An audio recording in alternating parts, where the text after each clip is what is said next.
10h midi, 10h midi, 10h midi, 10h midi, 10h midi, 10h midi. c'est votre matinale éducative.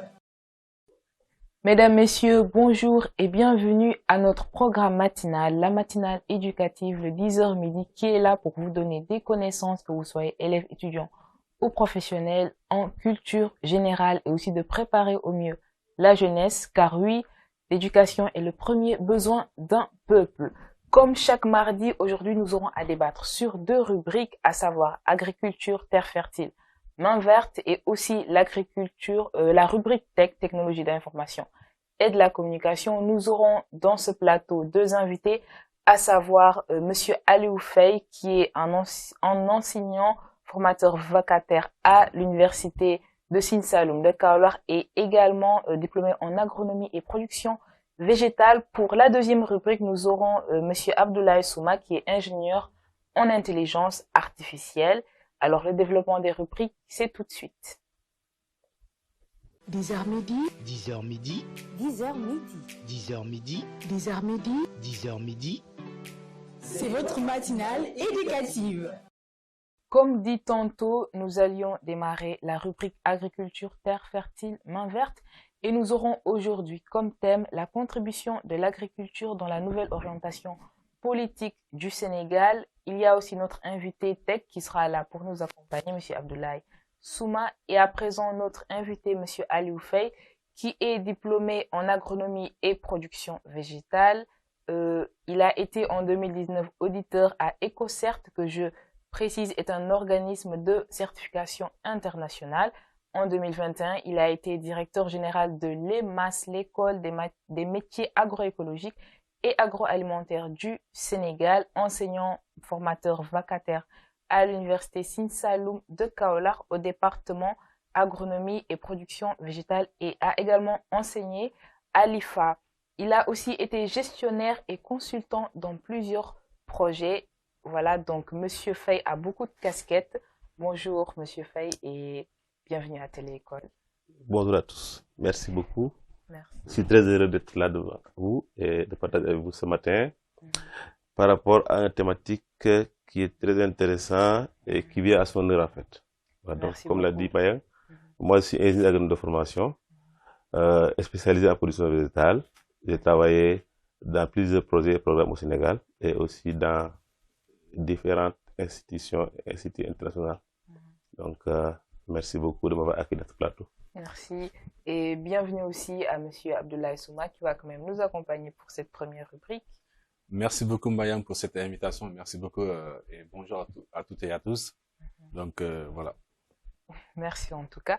Alors, le thème, la contribution de l'agriculture dans la nouvelle orientation politique du Sénégal. Le thème est vraiment tendance parce que la problématique de la sécurité alimentaire a toujours été au cœur des politiques agricoles ici au Sénégal, avec différents régimes qui se sont succédés. Nous avions eu le président Abdoulaye Wade qui avait porté son choix sur le plan REVA, retour sur l'agriculture, et le programme Goana. Il y a eu aussi le président sortant Macky Sall qui était là avec son programme PRACAS, programme d'accélération de la cadence de l'agriculture sénégalaise, et aussi la stratégie nationale pour l'atteinte de la souveraineté alimentaire. Et lors de la campagne du nouveau président, Monsieur Diomaye Faye, nous avions vu aussi qu'il a mis cela au cœur du programme et qu'il prévoit de mettre en place un modèle économique endogène d'industrialisation par substitution aux importations, et aussi sur la souveraineté alimentaire, d'où le traitement de ce thème. Alors, quand on parle d'abord d'agriculture sénégalaise, comment actuellement l'agriculture sénégalaise est en train de contribuer à l'économie sénégalaise en termes de chiffres? Merci beaucoup pour cette question. En fait, je dirais que d'abord qu'il faudra saluer déjà le programme qu'on a vu récemment avec notre nouveau président, Monsieur Bassirou Diomaye Diakhar Faye, donc dont j'ai eu l'honneur de parcourir récemment pour voir un peu les différents axes qui ont été abordés dans ce programme. Donc, pour revenir un peu à votre question, c'est-à-dire aujourd'hui, je pense que tout le monde l'a compris, que l'agriculture, c'est vraiment l'élément numéro 1 sur lequel on doit s'appuyer. Déjà du fait qu'on a le potentiel au Sénégal, on a les terres, l'eau, le climat, on a aussi les hommes. Mais évidemment, aujourd'hui, les statistiques montrent que le secteur primaire, l'agriculture contribue entre 15 à 20% sur l'économie, sur le PIB, autant pour moi, des pays. Mais moi, je me dis que, voilà, donc, avec des efforts considérables en termes d'investissement, et cela pourrait doubler même, c'est une décennie. C'est-à-dire, aujourd'hui, ce qu'il faut comprendre par rapport à ce que vous avez cité pas mal de programmes. Ces programmes doivent s'inscrire dans ce qu'on appelle un plan. C'est-à-dire, pour développer un pays en termes d'agriculture, il faut créer un plan. Moi, je me réfère un peu aux États-Unis. Ils ont un plan qui date de 30 ans, où des présidents, des mandats présidentiels passent dans ce plan-là. Et à travers ces plans, on peut avoir des programmes. Et avec des programmes, on élabore des projets, en fait. Les projets viennent en bas. Donc, il faut un plan, peut-être quinquennal, un plan décennal, pour pouvoir pousser l'agriculture, en fait. Donc, aujourd'hui, ce qu'on peut dire, c'est que les tendances sont positives parce que, à travers le pays, on se rend compte qu'il y a un vrai dynamique au niveau de l'agrobusiness aujourd'hui. Par rapport à ma position en tant qu'ancien auditeur, inspecteur du commerce international, qui auditait les entreprises qui exportaient dans des marchés internationaux, qui répondaient à des normes internationaux par rapport à l'agriculture biologique, le commerce équitable, les normes Global Gap, ISO, pour des marchés internationaux. On se rend compte qu'aujourd'hui, beaucoup de Sénégalais ont compris qu'il faudra faire de la production agricole. Il faut avoir de la matière. Parce que si vous regardez ce programme de M. Faye, son excellence, vous vous rendez compte qu'il a parlé d'un élément important, c'est l'industrialisation. C'est-à-dire qu'il faut de la matière pour industrialiser, en fait. On ne peut pas industrialiser si on n'a pas de la matière. Il faut de la matière, c'est-à-dire qu'il faut d'abord beaucoup produire. On a au moins au Sénégal 3,8 millions d'hectares de terre cultivables. 3,8 millions d'hectares de terre cultivables. Les 1 million sont presque atteints par la salinité. Donc ces terres aussi sont à récupérer. Il y a des techniques de récupération via l'intelligence artificielle, via d'autres techniques sur lesquelles nous allons y rebondir au fil du temps. On a beaucoup de terres, on a au moins 25 milliards de mètres cubes d'eau douce qui sont versés chaque année au niveau de l'océan Atlantique et qui pouvaient être utilisés pour l'agriculture via ce qu'on appelle les vallées fossiles. Les vallées fossiles qui peuvent traverser tout le nord du Sénégal jusqu'à Louga, Kébémer, Thiès. Donc, le potentiel est là. Il faut de la volonté. Il faut de l'investissement. Parce que beaucoup pensent que, voilà, donc, la plupart du temps, les gens nous disent que il faut aller faire de la production agricole. La production agricole, ça se fait avec les moyens. Il faut des moyens humains, on en a. On a les terres, il faut aussi des moyens techniques. Surtout la logistique. La logistique est très importante. L'ancien régime en a beaucoup fait du point de vue infrastructure routière. On a besoin d'infrastructures mécaniques, c'est-à-dire quoi, les outils agricoles. Les équipements agricoles, il y a un manque, ou bien la distribution n'est pas équitable. Donc, aujourd'hui, on a besoin de faire des efforts aussi du point de vue finance. La bancarisation de l'agriculture, en fait. D'en faire un véritable levier de business, c'est-à-dire inciter les gens à faire de l'agriculture, c'est-à-dire, je prends souvent l'exemple par rapport à des pays développés.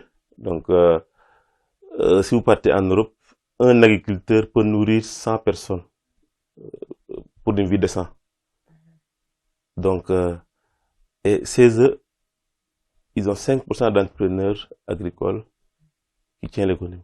Alors que chez nous, 70% de la population s'active dans l'agriculture.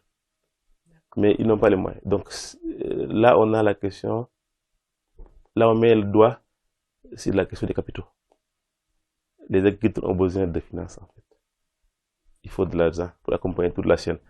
Donc, pour essayer un peu de résumer cette question, ma réponse par rapport à cette question, c'est quoi? Vous savez, l'agriculture, c'est un moyen tellement important que si c'est pas bien organisé, si les éléments ne sont pas bien structurés, d'habitude, on a l'impression que rien ne va dans ce pays. Je dirais que c'est le métier qui peut mobiliser tout le monde. Vous savez pourquoi? Si l'agriculture se comporte bien dans un pays, tous les autres services se comporteront bien. Parce que vous savez pourquoi? Ça permet à tout le monde de travailler. C'est-à-dire, aujourd'hui, on a besoin de beaucoup de services liés à l'informatique, à la technologie, pour servir de support de logistique, d'exportation, de mécanisation, d'intelligence artificielle, de création de la valeur sur la création des équipements, la modélisation des équipements, sur la gestion des données aussi. L'agriculture demande beaucoup de données. Le fait de pouvoir modéliser les données, en fait. Et imaginez si on arrive à faire une bonne production, ça veut dire que on arrive à créer beaucoup d'entreprises logistiques, beaucoup d'entreprises de transport, beaucoup d'entreprises de transformation, beaucoup d'entreprises dans le transport ferroviaire, dans la distribution des marchandises. C'est ce qui fait que ça fait appel, ça va redynamiser tous les autres secteurs, en fait, tous les secteurs d'activité, en fait. Et c'est ce qui fait que son impact permet de tirer le PIB, en fait. Permet de tirer le PIB parce que ça permet de faire bouger les autres secteurs, en fait. Et ensuite, ça permet de pouvoir gagner en diplomatie si aujourd'hui on parvient à nourrir les voisins. Si aujourd'hui on est les premiers par rapport à tel produit dans le marché international. Donc cela me ramène à dire récemment ce que j'ai fait dans un projet avec un cabinet américain qu'on appelle Competitiveness. On était en train d'accompagner l'État du Sénégal dans le cadre d'un projet de la Banque mondiale qui a compris aujourd'hui que il ne suffit pas seulement de donner de l'argent aux États, mais il faut les coacher, il faut les accompagner. Moi, mon travail était de travailler en tant qu'assistant technique. C'est-à-dire, nous, on était un cabinet américain qui était venu former les experts du ministère de l'économie et des finances à comment utiliser les 12 milliards que la Banque mondiale a financés à pouvoir créer ce qu'on appelle des clusters agricoles au Sénégal.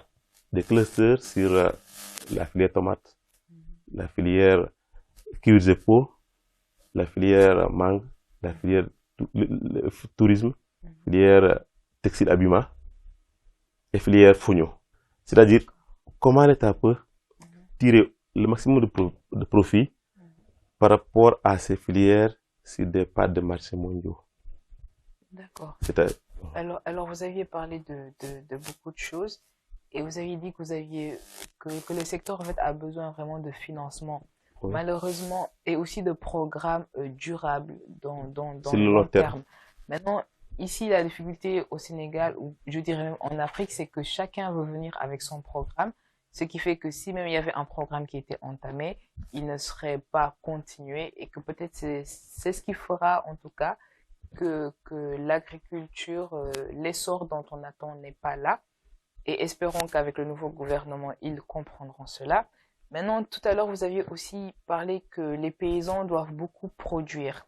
Et nous remarquons aussi que dans le volet de la production, quelquefois, ils produisent trop ou même accidentellement.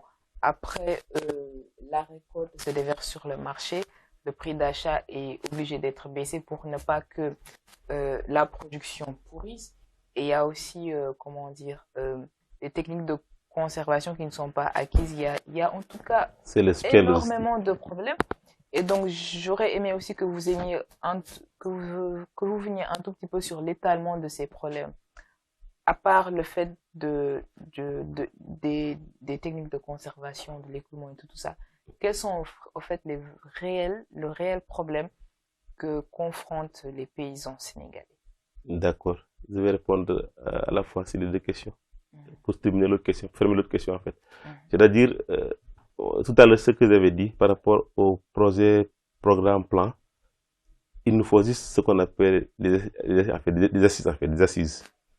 Il faut qu'on fasse des assises de l'agriculture, des assises. C'est au moment où on arrivera à avoir des assises de l'agriculture qu'on va élaborer un plan. Ce plan n'appartient pas à un régime en fait. Un plan, c'est un plan sur 30 ans, 50 ans. Là, on dira, nous voulons aller dans telle direction. D'ici 50 ans, nous voulons être un pays agricole à tel niveau. Ouais. Le Maroc l'a réussi, c'est pas que nous on peut la réussir en fait. Il faut un plan. Il faut des assises et faire un plan pour notre agriculture en fait. Et les autres régimes qui vont arriver, ils vont insérer le programme et projet dans ces plans-là. Voilà. Donc, par rapport à cette question, par rapport à la productivité dont j'ai évoqué, c'est la première question, c'est-à-dire le fait de pouvoir produire en quantité, cela sous-entend que il faudra se préparer à avoir le maximum de moyens logistiques pour pouvoir conserver, transformer et pouvoir alimenter l'industrialisation, pour pouvoir amorcer l'industrialisation dans le secteur agricole en fait. Je donne toujours l'exemple des Pays-Bas. Les Pays-Bas, c'est un pays dans le monde et dans l'Europe qui pratiquement ne produit pas beaucoup, mais qui gagne plus en agriculture en fait. Ils ont fait quoi? Ils ont créé tous les dispositifs logistiques, que ce soit le transport aérien, maritime, terrestre. Ils ont créé tous les dispositifs pour pouvoir conserver les produits pendant longtemps. Et ce qu'ils font, c'est quoi? Ils partent partout dans le monde pour acheter les produits, pouvoir les conserver, les transformer et les distribuer dans le monde. Ce qui a fait un pays qui est très puissant du point de vue agricole. Donc, par rapport à votre question, c'est-à-dire aujourd'hui, les problématiques, c'est quoi? J'ai évoqué tout à l'heure l'aspect financier, c'est-à-dire les capitaux. Il y a aussi les aspects logistiques. Il y a aussi l'aspect orientation stratégique, c'est-à-dire ce qu'on appelle analyse stratégique et compétitivité économique. Il faut que l'on sache ce que l'on veut faire en fait, c'est-à-dire on a beaucoup de produits, mais qu'est-ce que nous voulons faire de ces produits-là? Il faut que, ça c'est au niveau macro, c'est l'État qui décide de ça. On peut produire, l'État peut décider que le Sénégal doit être champion dans la filière mangue. Nous devons être premiers dans la filière arachide. Mais, in fine, combien nous voulons avoir sur le part de marché international? À partir de là, on va pouvoir même faire ce qu'on appelle la séparation au niveau des producteurs en fait. C'est-à-dire, au Brésil, on a des producteurs industriels et des producteurs qui font de la production pour les marchés locaux. Et ce qu'on appelle la structuration. La structuration du secteur agricole. On fait une structuration. On cherche les capitaux. On règle les problèmes par rapport au système de conservation, c'est-à-dire les magasins, les unités de stockage, les systèmes de transformation industrialisés, les systèmes de transformation primaires, la logistique pour les exportations, ça on doit le faire. La création de sous-produits, surtout c'est important, des produits dérivés. Je donne l'exemple le plus simple. Aujourd'hui, on produit beaucoup d'œufs, mais les Sénégalais ne pensent pas à faire des produits ovoproduits. Ovoproduits, c'est des produits provenant de l'agriculture, mais qui servent de matière première pour la boulangerie, pour la pâtisserie, entre autres. C'est la diversification. On a autant de problèmes. Il suffit seulement de structurer en fait. C'est-à-dire, si on a les capitaux pour financer la production, il nous faut de la logistique pour pouvoir gérer la production. Il nous faut de l'industrie pour pouvoir transformer, mais il nous faut aussi une orientation stratégique pour pouvoir valoriser nos produits sur des marchés donnés. L'exemple le plus simple, c'est quoi? Aujourd'hui, le marché des peaux de cuir, c'est un marché de 131 000 milliards de dollars. Est-ce que le Sénégal peut se dire que nous, on a besoin d'avoir les 10% d'ici 10 ans? 31 000 milliards de dollars. Et qu'est-ce qu'il faut apporter au marché? Quel type de peau faut apporter à Dubaï? C'est des choses comme ça qu'on peut faire pour pouvoir gagner plus par rapport à notre agriculture, pour pouvoir non seulement nourrir la population à la base, mais pouvoir aussi faire augmenter notre PIB en se basant sur l'agriculture. D'accord. Donc, nous avions besoin de financement aussi, d'investissement dans la logistique. Également, vous aviez aussi parlé des assises qui vont mettre en place les plans qui seront déroulés dans des années. Oui. Dans des décennies, 2 ou 3 décennies. Voilà, 2 ou 3 décennies qui vont faire en sorte que... Les régimes politiques vont insérer le programme dans ces plans-là. D'accord. Les projets, c'est ce qui est mis en œuvre pour chaque régime. Les projets sont financés. Vous voyez? Donc, au-delà de tout ce que je viens de dire, il faut de la formation aussi. Oui, c'était sur ce que je voulais reparler. Voilà. Il faudra le capital humain. Parce que moi, j'ai raconté à mon frère que nous, on est de la nouvelle génération. Parce que moi, je suis né à Thiès. Jusqu'à 2010, on avait presque une seule école d'agronomie de renommée, l'ENSA, où pratiquement il y avait que 10 étudiants sénégalais qui sortaient, les autres venaient de la sous-région. Alors que dans un pays normal, on doit avoir beaucoup d'écoles d'agronomie, où les gens apprennent tous les détails de l'agriculture, en fait, tous les sous-secteurs. Mais vous ne pensiez pas au fait que c'est dû au fait que l'agriculture n'est pas si valorisée que ça par rapport aux autres métiers? Oui, c'est parce que aussi c'est lié au fait que les gens avaient mal compris, en fait. Nous, les Sénégalais, nous, on avait pris le développement autrement. On l'a pas pris à la base, en fait. Voilà, on pense par exemple que c'est d'aller dans un bureau, Oui. voilà, être en face d'un ordinateur. Et voilà. beaucoup ne savaient pas aussi que par rapport à la deuxième question même, qui est dans la thématique, l'aspect technologique lié à l'agriculture, en fait. Moi, je me rappelle bien, moi, j'ai fait le lycée agricole, hein. J'ai commencé l'agriculture depuis la classe seconde. Mes oncles me disaient, pourquoi pas faire les mathématiques, pourquoi pas faire la santé?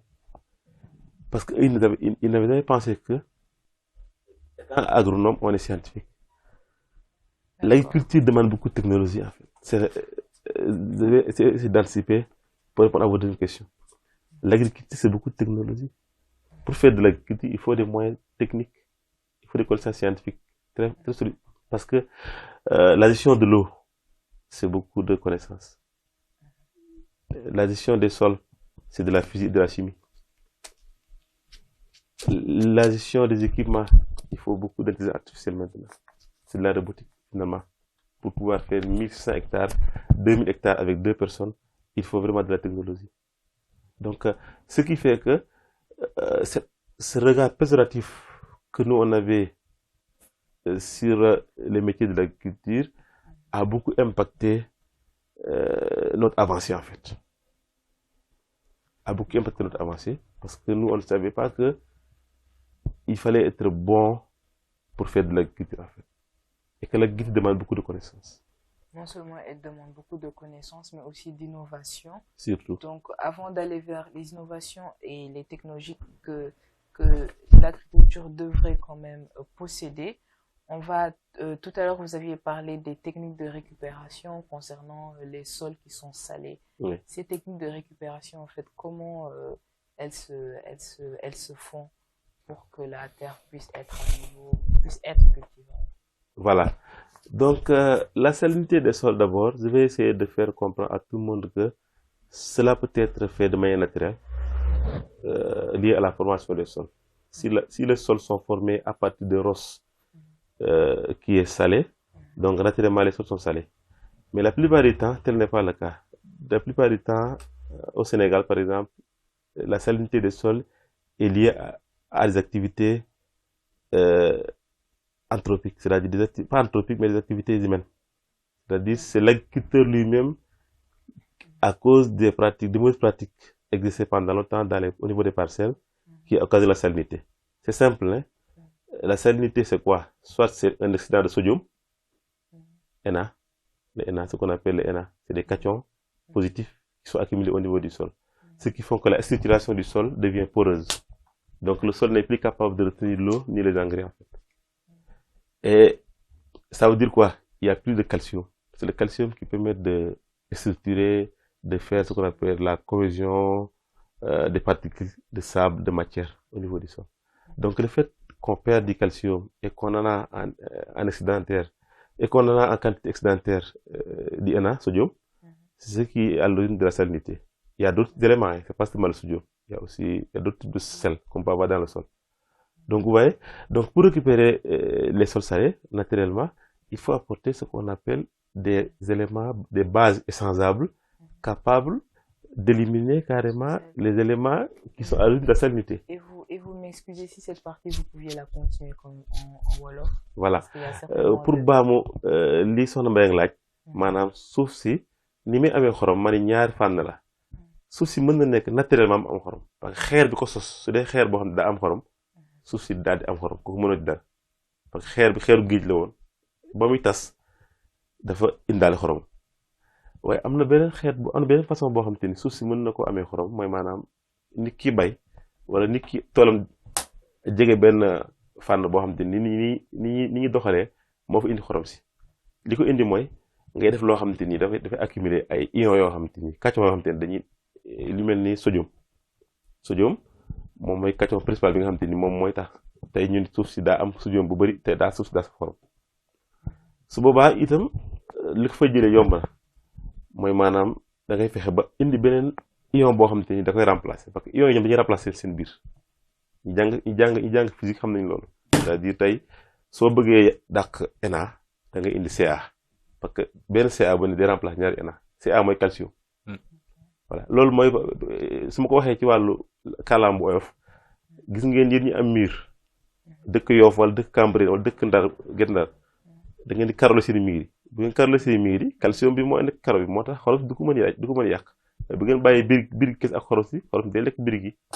waaw même en parlant de ça man maa ngi dëkkee zone baaw bi. mais ñu fa dëkk ñu tey suñuy peinture seen kër yi.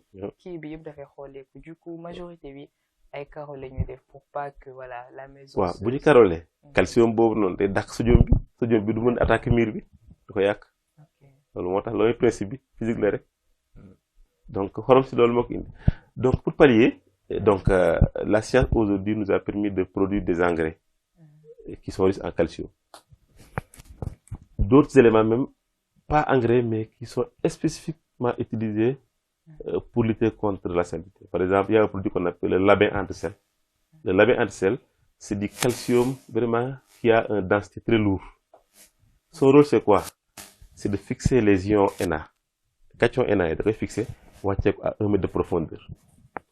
Lolo, ça c'est un produit qui a été formulé sous format engrais fertilisant qu'on met dans le sol pour pouvoir libérer le sel. C'est-à-dire, ça repousse le sel jusqu'à 1 mètre de profondeur. Alors que dans la production agricole, tout le monde sait que les racines des plantes se développent entre un horizon de 0, 40, 60 cm de profondeur. Donc, si le labin antisel permet aujourd'hui de repousser les ions de sodium jusqu'à 1 mètre de profondeur, ça laisse un profil cultural qui permet aux plantes de se développer. Il y a d'autres produits. Par exemple, naturellement, si vous prenez le cendre d'homme, ça contient du calcium. Donc, ça lutte contre la salinité. Les coques d'arachide, l'arachide, c'est une plante qui consomme beaucoup de calcium. Donc, les coques d'arachide emmagasinent du calcium. Vous l'utilisez comme fertilisant, ça permet de libérer, ça permet d'enlever les ions de sodium, ça permet d'éliminer le sel. Pourquoi? Autant de techniques que l'on met. Il y a aussi un engrais qu'on appelle dolomite. Le dolomite est fait à base d'os d'animaux. Donc, nous, on a même des gisements de dolomite au Sénégal, naturels. Dieu nous a donné ça. Donc, c'est des éléments qui sont riches en magnésium, en calcium, qui permettent de libérer les ions de sodium, de les remplacer et évidemment d'éliminer la salinité au niveau des sols.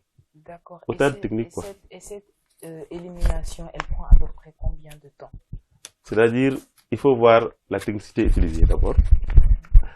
Comment vous le faites? Tout à l'heure, j'ai parlé du labin antisel. Le labin permet d'amener les ions sodium qui sont à l'origine de la salinité en profondeur. Ça veut dire que cela est efficace sur le long terme. Sur une saison, ça peut être efficace sur une partie donnée. Mais par exemple, le fait d'utiliser la coque d'arachide, il faudra de la quantité sur le long terme pour pouvoir avoir un sol non salé. Autrement dit, si vous partez au nord du Sénégal, là où les terres sont encore beaucoup plus salées, les gens qui font du riz, ils n'ont pas le labin antisel, parce qu'ils ne connaissent pas. Ils n'ont pas assez de coque d'arachide. Ils n'ont pas le bal de riz. Ils l'ont, mais ils n'utilisent pas. Mais ils font autre chose. Ils font ce qu'on appelle drainage. C'est-à-dire, ils donnent les parties de l'eau. L'eau dissout le sel. Donc, le sel est sous format ion, submergé, et ils font ce qu'on appelle drainage. C'est comme si il enlevait, en fait. Il a enlevé. Mais donc, ça dépendra du niveau de salinité. Le temps imparti pour pouvoir enlever toute la salinité, en fait. Dépend de l'effort de drainage que la personne fait. Maintenant, en utilisant ces engrais, ce dolomite, ces cendres, ou bien la coque d'arachide, ou bien le drainage, tout ça. Voilà, le drainage, sauf pour que le sol ne devienne plus salé, cette salinité. Est-ce que ce qu'on fait directement après, par exemple, une première récolte? Est-ce que, par exemple, le sol va être à présent normal? Ou le plus il y a de récoltes, plus la salinité du sol va s'en aller? Ou est-ce qu'à chaque fois, en fait, il faut utiliser ces engrais avant de C'est-à-dire il faut un suivi régulier. Si vous appliquez la technologie, la technique, les pratiques dont on a évoqué tout à l'heure, ça va diminuer. Cela ne veut pas dire que, et puis tout à l'heure je vous ai dit quelque chose de très important au début, c'est-à-dire ça dépend de l'origine de la salinité. Si la salinité est endogène, et que cela provient de la roche-mère, ça veut dire que même si vous faites des efforts, il y a toute la salinité. Ça dépend de l'évolution de la roche-mère. Vous voyez? Par contre, si la salinité est d'origine humaine, ça veut dire que si vous enlevez, au fur et à mesure, vous gagnez. Ok. Donc vous voyez, autre élément, il y a aussi autre chose que vous pouvez aussi pratiquer, c'est-à-dire il y a des pratiques qui traitent ce qu'on appelle les ailes. La technique des ailes, ça veut dire quoi? Sur un terrain salé, vous creusez des trous de 20 cm de profondeur que vous remplissez avec du fumier. Et c'est dans ces trous-là, à l'intérieur du fumier, que vous allez planter vos cultures, que vous allez semer. Ça veut dire que vous créez des colonnes de culture dans une parcelle de terre salée. Et vous le faites cette année-ci, l'année prochaine, vous changez la position des trous. Au fur et à mesure, c'est comme si vous avez remplacé la parcelle de terre salée avec de la matière organique fraîche non salée. Ça aussi, c'est une pratique vraiment novatrice qui permet aujourd'hui de récupérer les terres salées. Et je pense qu'il pourra même être fait par les paysans qui n'ont pas de moyens. Oui, quand même. et c'est très bénéfique parce que non seulement ça lutte contre la salinité, mais la plante va évoluer dans un environnement très confortable parce que les plantes ont besoin de substrats meubles. Et du moment que vous avez mis la matière organique, le développement des plantes devient très facile. D'accord. Voilà. Donc, je pense que les futurs agriculteurs qui nous suivent prendront des leçons et j'espère qu'ils les transmettront à leurs parents paysans.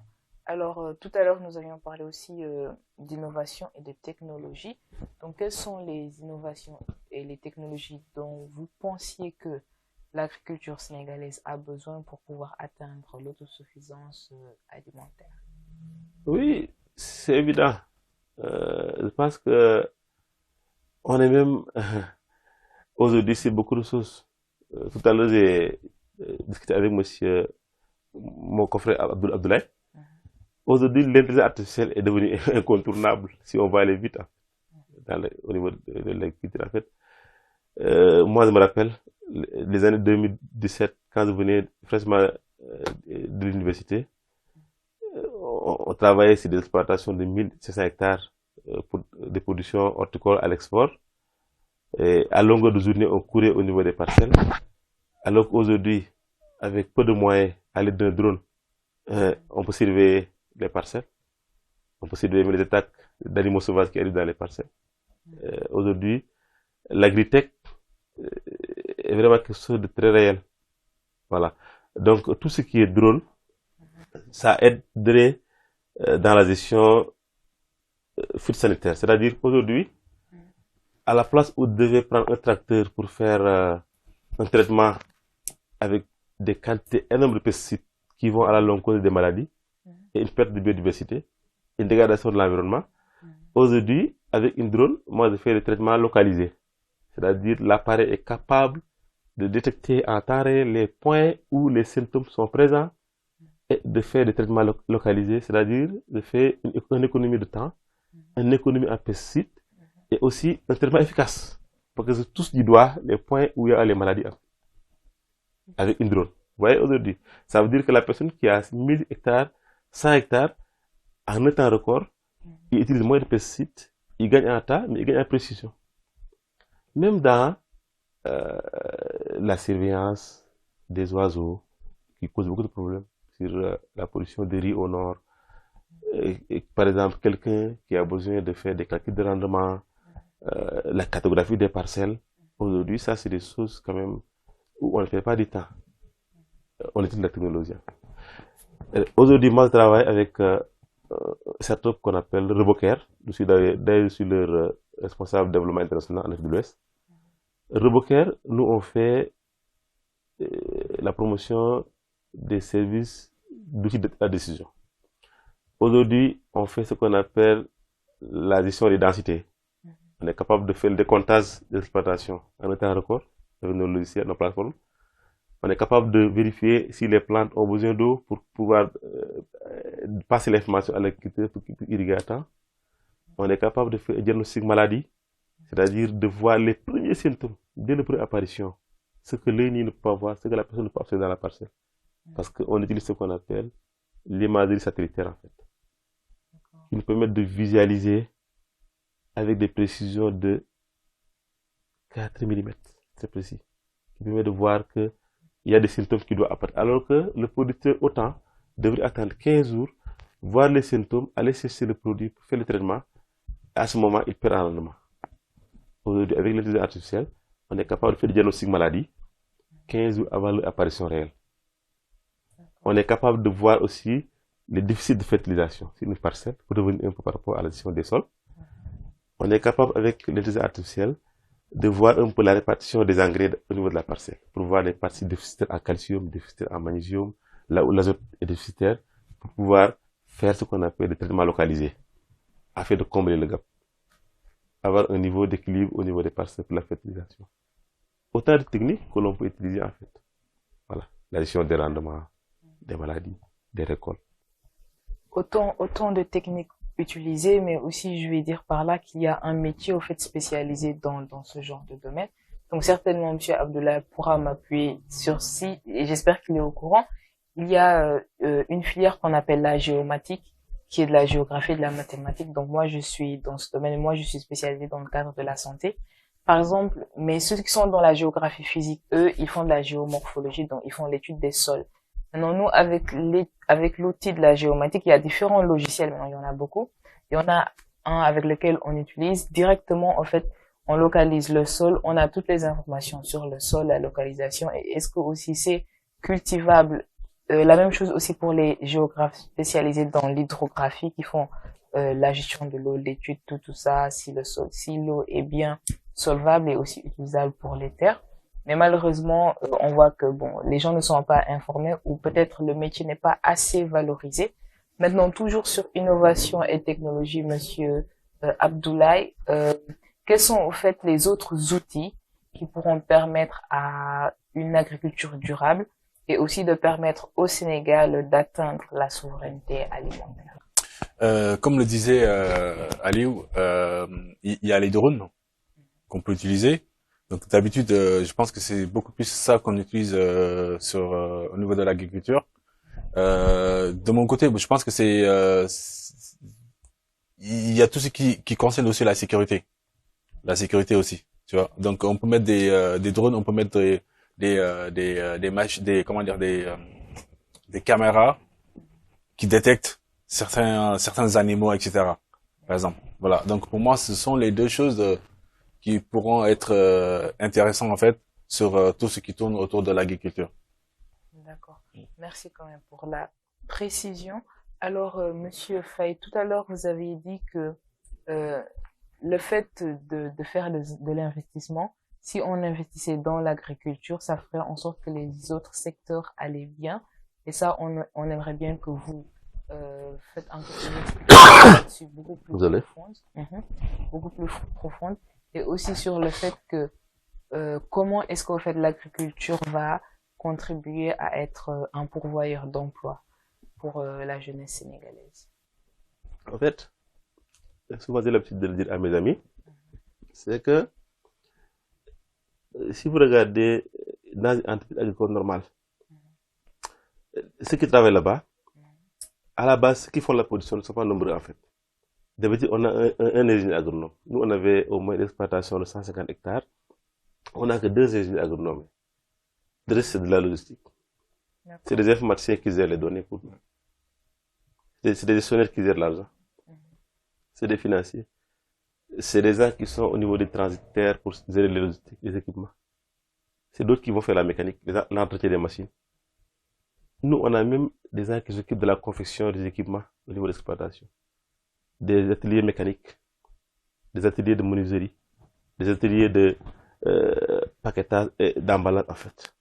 Ce qui fait que lorsque vous investissez dans l'agriculture, vous tirez des autres secteurs en fait. Parce que tout le monde va travailler en fait. Ouais. Tout le monde travaille. Ouais. En plus de ça, pour rebondir par rapport à ce que tu viens de dire et ce que tu m'as posé comme question sur l'autosuffisance alimentaire, si on voit bien aujourd'hui, on prend l'exemple du riz au Sénégal. Pourquoi on importe du riz au Sénégal? C'est parce que nous, au Sénégal, on peut pas produire assez pour les 16 ou 17 millions de Sénégalais. Millions, oui. Ok? On n'a pas ça. Ok? Pourquoi on n'a pas? Peut-être que on n'a pas des, il y a deux choses qui manquent en fait souvent. Deux choses. C'est l'automatisation. Ok? L'automatisation, ça veut dire quoi? Les tâches répétitives. Imagine que tu as plusieurs hectares où tu produis du riz. Tu as 10 personnes, 15 personnes qui travaillent là-bas. Sur 8 heures de temps de travail ou sur 8 heures de temps de travail, ce que tu peux produire, si tu avais mis les machines là-bas, les machines intelligentes, ils pourront doubler, tripler ou quadrupler cela. Tu vois un peu. Voilà. Nous aussi, aujourd'hui en Afrique, c'est ça qui nous manque. Je parle du Sénégal, c'est ça qui nous manque en fait. Tu vois? C'est cette partie-là. Le fait de mettre des robots, des robots qui peuvent travailler à la place ou qui peuvent aider, on va dire aider, accompagner les agriculteurs. Effectivement. Ok? Pour beaucoup plus, produire beaucoup plus rapidement. Voilà. Ça, Je vais compléter par rapport à ce que vous venez de dire pour confirmer réellement que vous maîtrisez le sujet. Par exemple, je donne des cas réels. Hein. L'exemple du riz. Au mois de la récolte, on a beaucoup de riz. Ce qui se passe, c'est quoi? On n'a pas assez de moissonneuses batteuses pour récolter à temps. voilà. Ce qui fait que la plupart, la plus grande part, beaucoup de quantité reste dans les parcelles jusqu'à ce que la saison des pluies arrive. Et que si l'eau des pluies tombe au niveau de ces produits-là, souvent on a des pertes par pourriture en fait. Autre élément, c'est qu'on n'a pas suffisamment de magasins. Non seulement on n'a pas suffisamment de machines pour faire la récolte, c'est Oui. dans ce qu'on appelle récolte, battage, soufflage, tout ça, mise en sac. Comme il vient de dire. On n'a pas assez d'équipement. Parfois, il y a des prestataires qui sont sur le terrain. Ils sont dans telle zone, ils doivent faire un mois pour arriver dans une autre zone. Et pendant ce temps-là, les autres sont obligés de perdre leur production. Ce qui fait que même, dans les statistiques, là où on nous dit au Sénégal, on a 240 000 hectares de riz, pardon, mes amis de la SAED vont multiplier par deux, ils vont dire à l'État que oui, on va faire 2 campagnes, on va avoir 1800 tonnes. C'est pas possible. Vous savez pourquoi? Sur le terrain, les producteurs ne vont jamais faire 2 campagnes. Ils n'ont pas ce courage-là, en fait. Comme il a dit. Ils n'ont pas la possibilité de produire, récolter à temps, conserver à temps, faire les opérations post-récolte avant le produit fini dans les magasins. Effectivement. Ils n'ont pas les équipements. On a que Donc, 24 heures. ces personnes n'ont pas le courage de faire campagne contre saison et campagne normale. Donc, ce qui se passe au Sénégal, c'est quoi? 80% vont faire la campagne normale, mais il y aura que 15% qui vont faire la campagne contre saison. Et si l'État fait les calculs, l'État dit que on fait 2 campagnes, fois nombre de producteurs, fois nombre de parcelles, on peut avoir... Non, non, c'est pas comme ça. Tout à fait. On doit avoir des données réelles sur le terrain. On doit voir les vraies problématiques. Essayer de les résoudre, comme il a dit, par rapport aux équipements, par rapport à la faisabilité, à ressources humaines, par rapport à la logistique, par rapport à la qualité de travail, Tout à fait. pour pouvoir récolter le maximum de produits, si on par exemple du riz, Ouais. et gagner en quantité, pour Mhm. pouvoir le consommer. Ouais, Ce n'est effectivement. pas seulement un slogan. Pour le consommer local, ce n'est pas le fait d'inciter les gens à acheter des locales, mais c'est le fait aussi de pouvoir rendre ces disponibles en fait. C'est la base. Exactement, exactement. Et ça, l'être humain aujourd'hui ne peut pas tout faire. Donc c'est là où l'intelligence artificielle peut rentrer dans ce jeu-là, c'est de pouvoir accompagner ces personnes-là, de pouvoir produire beaucoup plus rapidement. En fait, en gros, peu importe le travail, que ce soit dans l'agriculture ou dans d'autres domaines, il y a des tâches répétitives. Ces tâches aujourd'hui, je pense que les agriculteurs eux ils le font. Ok? Imagine quelqu'un qui quitte ici pour aller jusqu'à là-bas, qui revient, qui aller jusqu'à là-bas, etc., pendant 8 heures de temps. Donc pourquoi pas mettre une machine qui permet de le faire et que lui derrière il surveille, ok?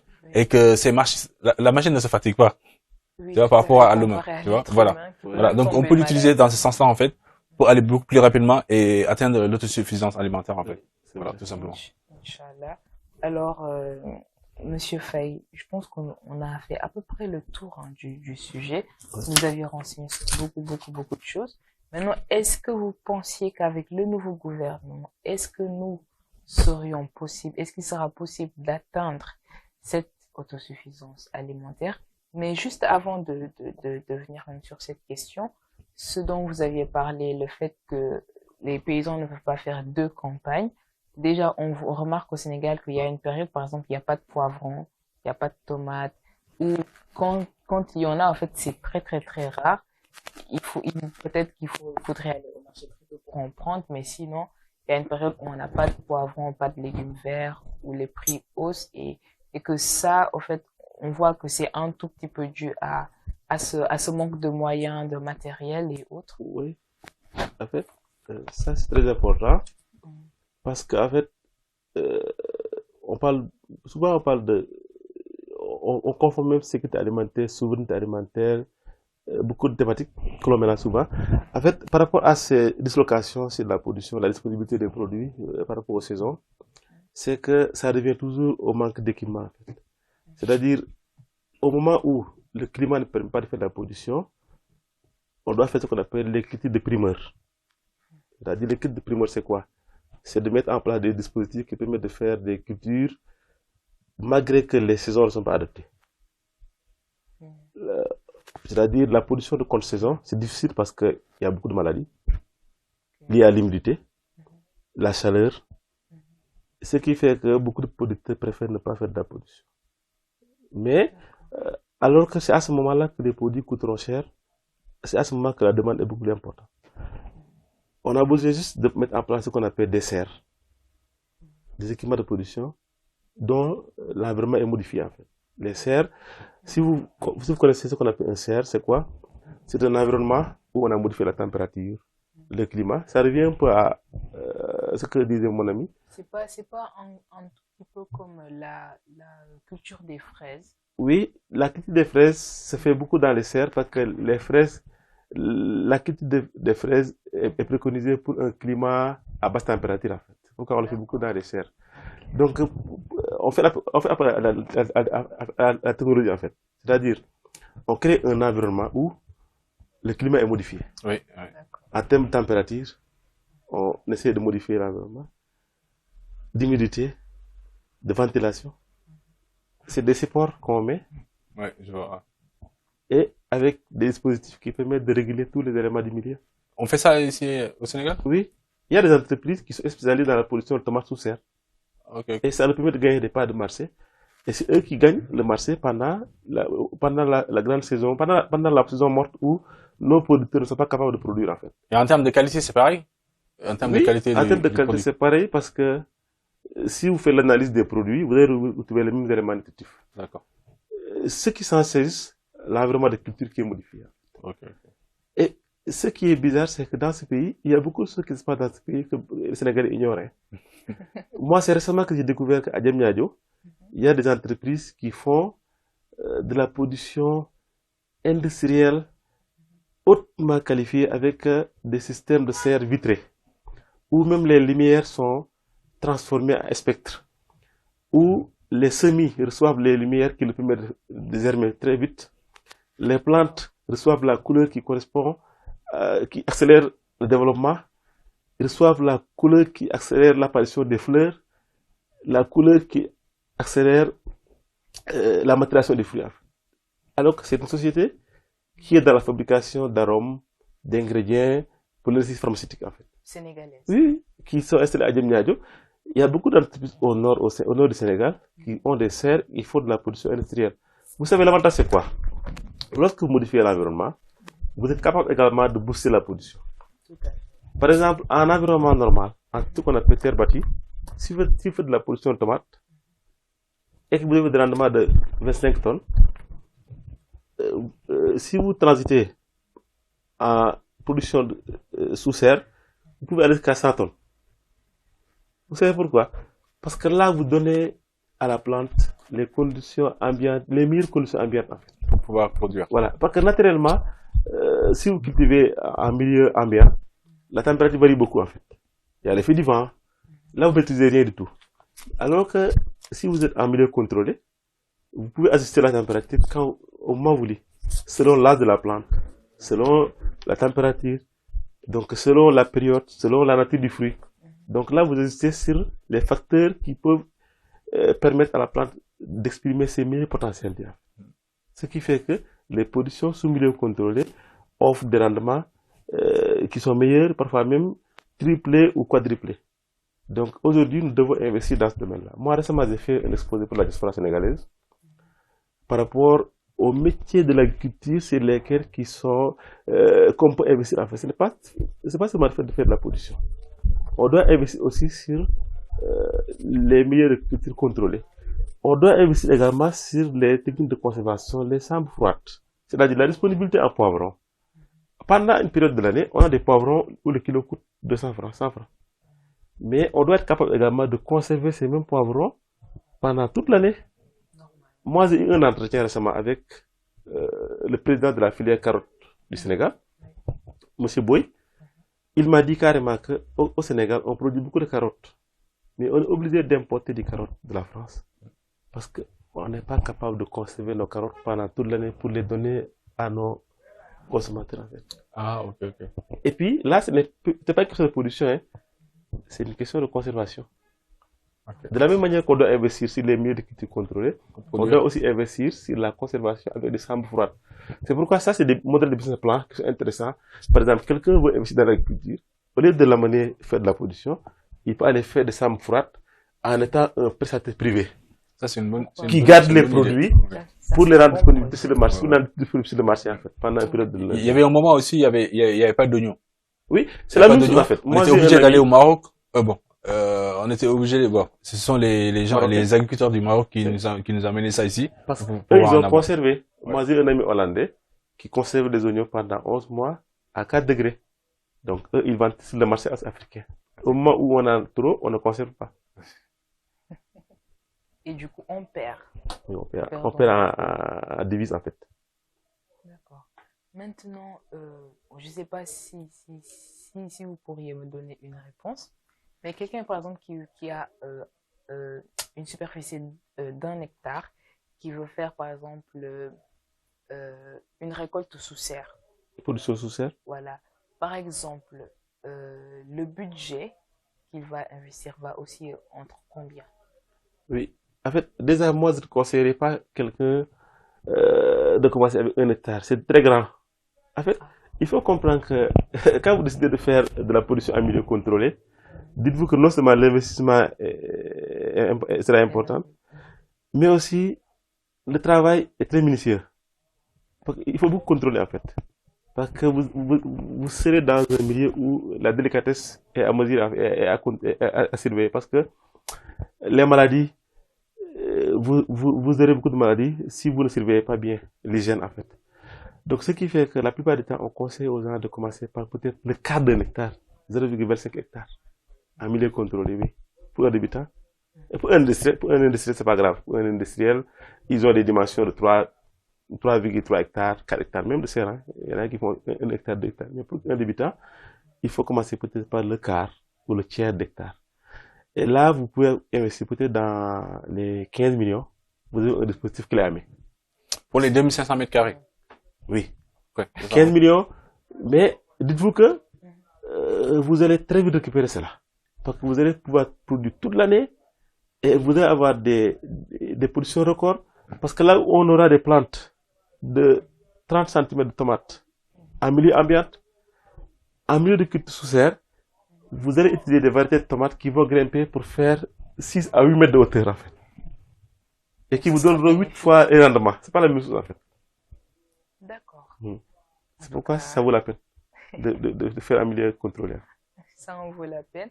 Alors, pour clore la rubrique, est-ce que vous pensiez que le nouveau gouvernement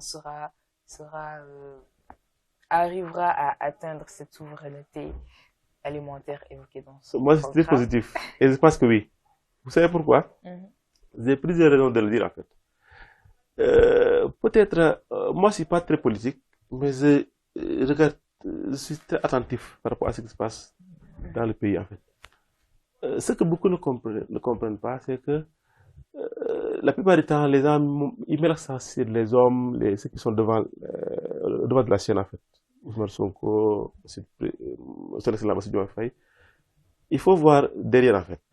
Moi, je sais que aujourd'hui, on est arrivé au Sénégal au moment où il y a beaucoup de technicité au niveau des entreprises, en fait. Et même dans la gestion des affaires publiques, je sais qu'il y a beaucoup de personnes qui sont compétentes aujourd'hui. Et c'est que ce que je suis en train de dire à ce moment, il y a beaucoup de personnes qui savent le faire et qui le connaissent mieux que moi. Et j'ai beaucoup d'amis aussi qui sont dans Passif et qui savent, même en lisant ce programme-là, moi je me voyais dedans. Et je sais que c'est pas anodin qu'ils l'ont fait. Et ils ont touché du doigt. Moi-même, de loin, je me disais que peut-être, bon, c'est des vieux qui sont dans des bureaux, qui vont élaborer ce programme-là. Avant de lire les programmes des candidats, moi, je me disais, d'habitude, bon, c'est comme ça, ils vont dire des choses qui sentent. Mais en réalité, moi, j'ai compris que c'est des gens qui connaissent même le pays, qui connaissent les zones agroécologiques, qui connaissent l'écologie, qui connaissent l'agriculture de ce pays-là, qui connaissent même les chaînes de valeur qu'ils ont élaborées.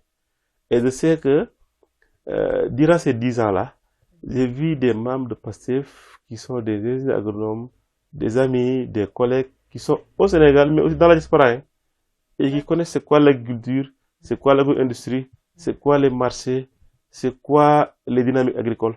C'est des gens qui savent vraiment ce qu'il faut faire par rapport à une bonne orientation pour avoir des politiques agricoles qui peuvent répondre à nos besoins. D'accord, donc nous pouvions dire qu'ils sont bien entourés et qu'ils n'ont Oui, pas si écrit vraiment que pour tout est au écrire. rendez-vous et que chacun fait son travail, je pense qu'on va y arriver.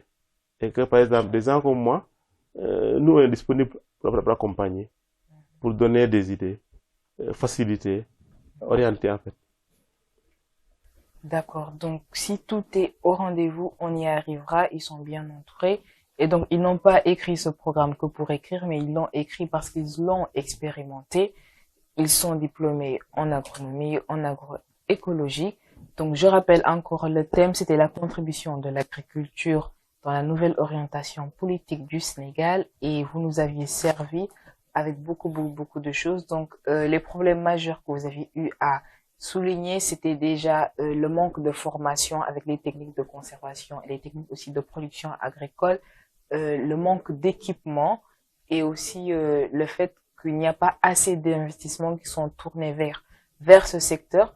Mais aussi, vous aviez eu à souligner que dans le domaine de l'agriculture, si on y investit plus, les autres domaines aussi se porteront bien et aussi que ça sera un pourvoyeur d'emploi pour la jeunesse sénégalaise.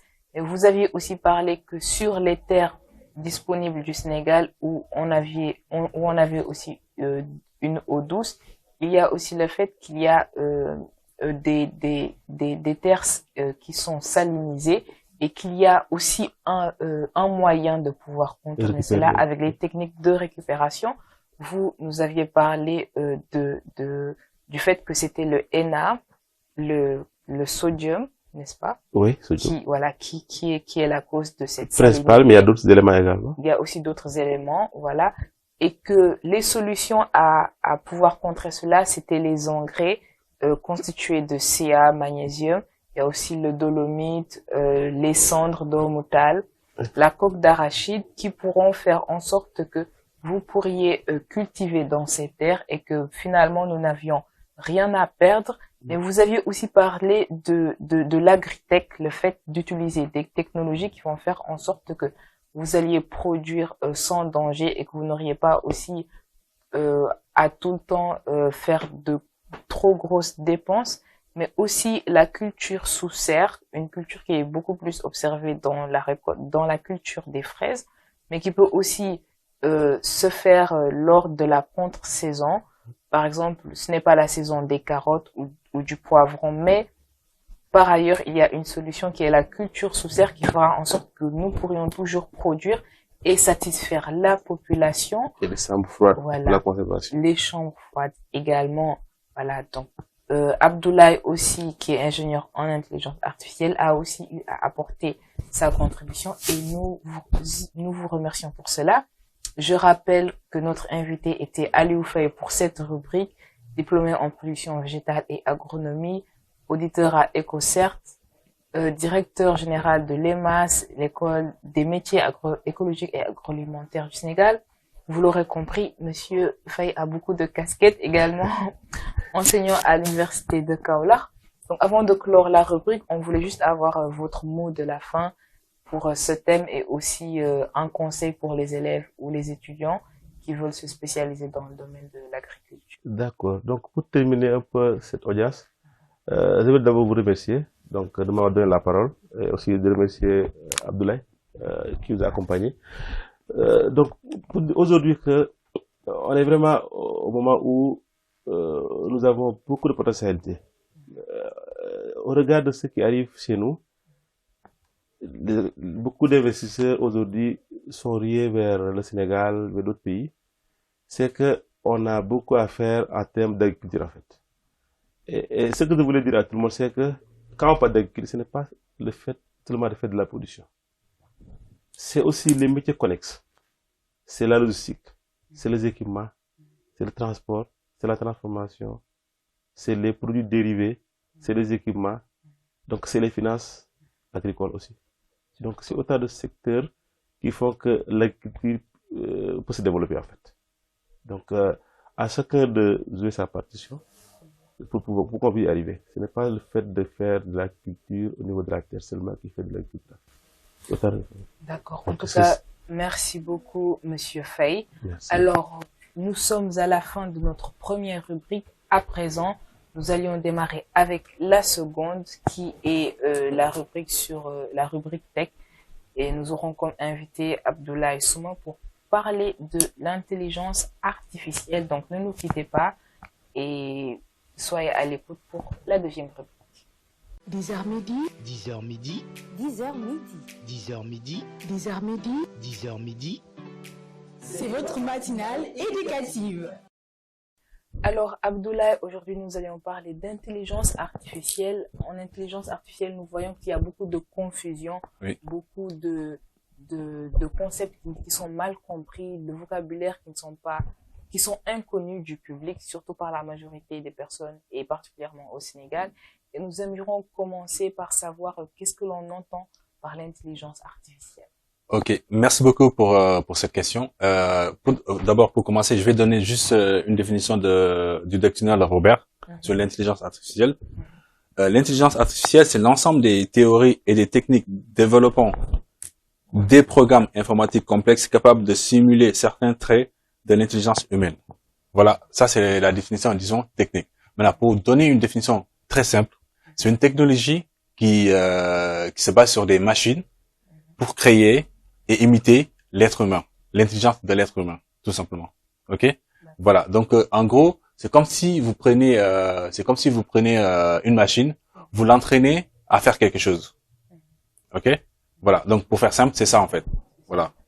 Donc, faire en sorte, en fait, le mot simulation, faire en sorte que cette machine va avoir les mêmes traits et caractéristiques le comportement de l'être humain en fait. C'est Tout ça. simplement. Ouais.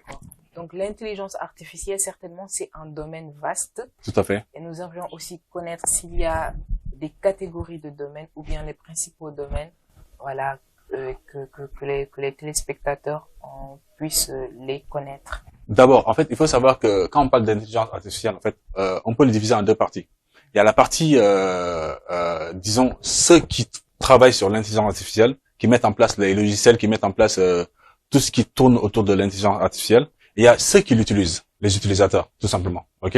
Donc, pour faire simple, il faudrait d'abord se positionner. Ok? Voilà. Selon toi, quelle est ta question? Est-ce que c'est par rapport aux utilisateurs ou par rapport aux développeurs? Bon, je dirais pour les deux. Déjà, pour les développeurs, il y a ceux qui vont créer les logiciels, les applications et autres, et ceux qui vont créer les machines, si je comprends bien. Tout à fait. En fait, dans l'intelligence artificielle, il y a plusieurs types. Ok, il y a ce qu'on appelle je vais pas tout citer, mais par exemple, il y a ce qu'on appelle le machine learning. Le machine learning, en fait, c'est le fait, en fait, par exemple, quand on prend l'exemple de YouTube, Oui. on prend l'exemple ou de Netflix. Ok, quand vous êtes ou un TikTok, quand vous allez sur TikTok, vous tapez quelque chose que vous voulez regarder, et derrière, on vous propose des choses.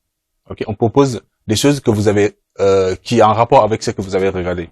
Tu vois? Ça, il y a ce type d'intelligence artificielle. Il y a un autre type d'intelligence artificielle comme quand on parle l'exemple de ChatGPT qui permet en fait d'entraîner une machine à répondre. Comme par exemple, je prends l'exemple des moteurs de recherche. Google, les autres moteurs de recherche qui existent, ça, c'est un autre type d'intelligence artificielle. OK? Il y a aussi, on peut prendre les types, les réseaux sociaux, c'est un type d'intelligence artificielle. Les moteurs de recherche, c'est un type d'intelligence artificielle. Quand on prend tout ce qui est en rapport avec l'écriture, par exemple, vous dites à une intelligence artificielle de vous donner quelque chose. Par exemple, pour écrire tout à l'heure, vous m'avez parlé des étudiants qui utilisent l'intelligence artificielle pour écrire leur mémoire, etc. Ça, c'est un autre type d'intelligence artificielle. D'accord. Voilà. Maintenant, pour les personnes qui veulent faire des études en intelligence artificielle, là aussi, je pense que ça sera catégorisé ou spécifié. Mais d'abord, les études, comment suivre ces études, et aussi les personnes qui vont avoir à faire ces études, combien d'années ça va leur prendre, quelles seront les conditions et autres. En fait, tu peux le faire en licence master, ok? Donc en bac plus 5. Tu peux le faire pour avoir une certification. Tu peux le faire en alternance. Par exemple, moi, aujourd'hui, je suis en train de le faire en alternance, ok? Et tu peux le même faire en 3 ou 4 mois en intensif, ok? Mais en tout cas, tout tourne autour, l'intelligence artificielle, tout tourne autour des algorithmes, les mathématiques appliquées, ok? Et l'informatique, tout simplement. D'accord. Voilà. Mais si c'est par exemple un étudiant qui veut se spécialiser dans la conception des machines, par exemple, pour concevoir un robot, est-ce qu'en 3-4 mois, il arrivera à faire ça, à produire cela? En fait, tout dépend de l'école. Je sais que ici, par exemple, au Sénégal, il y a une école qui s'appelle, je sais pas si je peux le dire ou pas, le nom, qui s'appelle DIT, qui font des études, qui sont, je pense que c'est le numéro 1 même, c'est le seul ici au Sénégal. C'est le seul c'est la seule école qui fait de l'intelligence artificielle au Sénégal, selon moi, tu vois. Donc eux, par exemple, tu peux faire une formation en 3 mois, ok. Tu peux faire un master chez eux sur 2 ans, donc master 1 et master 2, et tu peux faire une licence et un master, tout simplement, en 5 ans. Voilà. D'accord. Donc apparemment, il faudra juste de l'application pour pouvoir maîtriser. Exactement. Tout cela. Ouais. Maintenant, on n'est pas obligé de faire les études. On n'est pas obligé de faire les études. On peut utiliser l'intelligence artificielle. Ok, on peut l'utiliser. Aujourd'hui, Par exemple avec YouTube. Comment? Par exemple avec YouTube. Avec YouTube, par exemple, tu vois. Avec YouTube, tu peux utiliser YouTube pour comprendre comment ça fonctionne, etc. Tu peux utiliser les gens qui ont déjà développé des logiciels ou qui ont déjà développé des outils pour pouvoir l'utiliser et non derrière pouvoir créer une intelligence artificielle. Ok? Par exemple, si on prend aujourd'hui la révolution aujourd'hui sur les intelligences artificielles, c'est le ChatGPT créé par OpenAI. Tu vois? Par exemple, cet outil-là peut être utilisé par tout le monde. On n'a pas besoin de faire des études d'intelligence artificielle pour pouvoir l'utiliser, tout simplement. En plus de cela, eux, ils donnent accès à ce qu'on appelle les GPTs. C'est les GPT qui permet en fait de créer ta propre intelligence artificielle. Ok? Donc, par exemple, toi, que tout à l'heure je te disais, tu aides aussi des entrepreneurs à développer leur business model. Tu peux créer un GPT qui permet d'aider ces personnes-là. C'est-à-dire que tu le crées. Quand quelqu'un veut avoir son business model, il tape des informations que tu l'as déjà entraîné, ok, et derrière il a son business model, quoi. Au lieu de, je sais pas combien de temps tu prends pour le faire avec tes Ça dépend des projets, ça peut aller 2 à 2 semaines, ou parfois même 1 mois, ça dépend. Tout à fait, voilà. Mais en 1 mois, ce que tu peux faire en 1 mois, tu peux le faire disons en quelques minutes, quoi. Tu vois, voilà. C'est très bénéfique. Mais comme on dit, toute technologie n'est pas bonne à suivre et n'est pas aussi bonne de tous les côtés. Donc si nous pouvions avoir les avantages et les inconvénients d'utiliser l'intelligence artificielle. Ok. Par rapport aux avantages, je dirais le gain de temps. Tu vois, le gain de temps, ça c'est quelque chose. Donc je reviens toujours sur l'outil ChatGPT. Tu utilises ChatGPT aujourd'hui. Ça te fait gagner énormément de temps en recherche. Tout à l'heure, Aliou me disait qu'il avait utilisé pour je sais pas quoi, je me rappelle plus exactement c'était quoi le sujet, mais ça lui a fait gagner énormément de temps par rapport à ce qu'il voulait avoir comme information. Oui, par rapport aux appels d'offres, en fait. Comment? Par rapport aux appels d'offres. Par rapport aux appels d'offres, ok? Pour écrire un CV, pour écrire une lettre de motivation, par exemple, ça peut t'aider. Donc, c'est un gain de temps. Ça, c'est un des avantages. Les tâches répétitives aussi. Exemple, moi, je te donne un exemple. Je sais pas si au Sénégal, ça se fait, par exemple, quand je pars en France, à l'aéroport en France, pour passer, tu mets ton passeport. D'accord. Tu mets ton passeport, tu rentres dans une cabine, tu mets ton passeport, ça te reconnaît et tu sors. Et tu passes. OK? Imagine il y a 150 personnes ou 200 personnes, 300, et ça arrive, hein. On fait la queue. Et tu mets ton passeport, tu passes. Tu mets ton passeport, tu passes. Tu mets ton passeport, tu passes. Déjà, quand tu viens, il y a deux lignes. Il y a deux colonnes, quoi. Il y a une colonne pour les gens qui ont le passeport européen et il y a une colonne pour les gens qui n'ont pas le passeport européen. Ok? Ceux qui ont un passeport européen, par exemple, vous mettez le passeport et vous passez. C'est un gain de temps. On est d'accord?